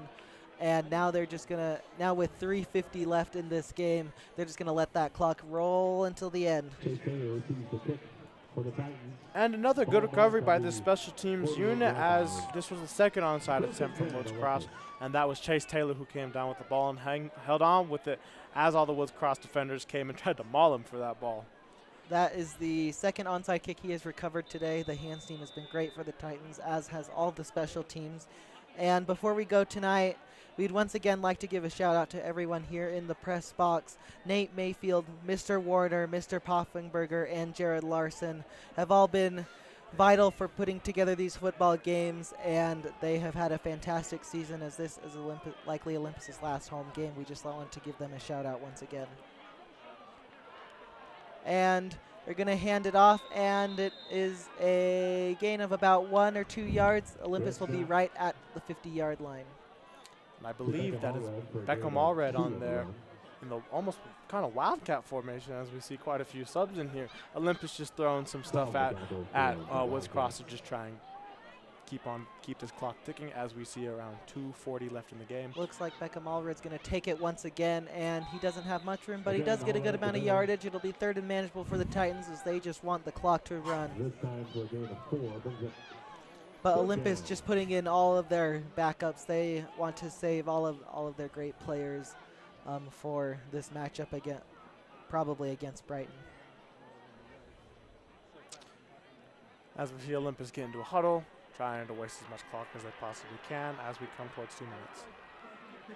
As we see Beckham Allred run in with a play with around 11 seconds left on the play clock. We'll see if he takes the snap and runs it up the middle himself, or maybe he hands it off to Nate Hughley this time. 3 seconds left on the play clock. The snap is off. Beckham Allred does charge up the middle, and it appears to get a first down. And that'll be the ball game. That'll be officially be the ball game tonight, as now the Titans can just kneel for the rest of the game. And they're going to be advancing to the quarterfinal round of the 5A state playoffs, and they're going to win 49-21 against Woods Cross. What stood out to you tonight, Colin? What stood out to me? Dominance on all 3 phases of football. Offense with Max Rice and the receivers was clicking constantly. The defense with the front 7 all just was a still wall as we ran into them. And just honestly, overall, a very good game. As we go down to the field now with James interviewing Logan Moyakiola and Judson Meyer, 2 of our O-linemen. I don't think they're ready quite yet. We'll get that interview at the end of the game.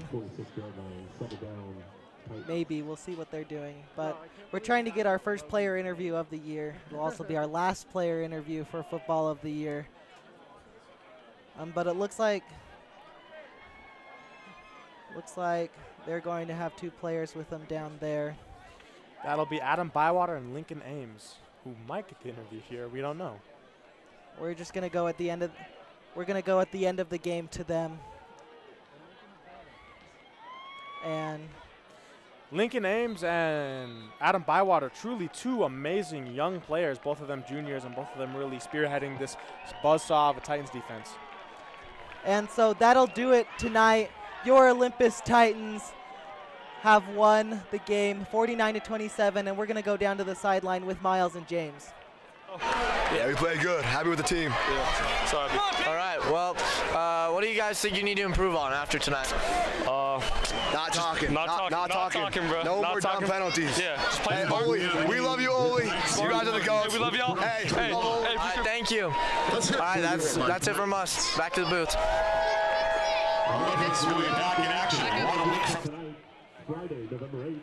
All right. Thank you for those player interviews, Miles and James.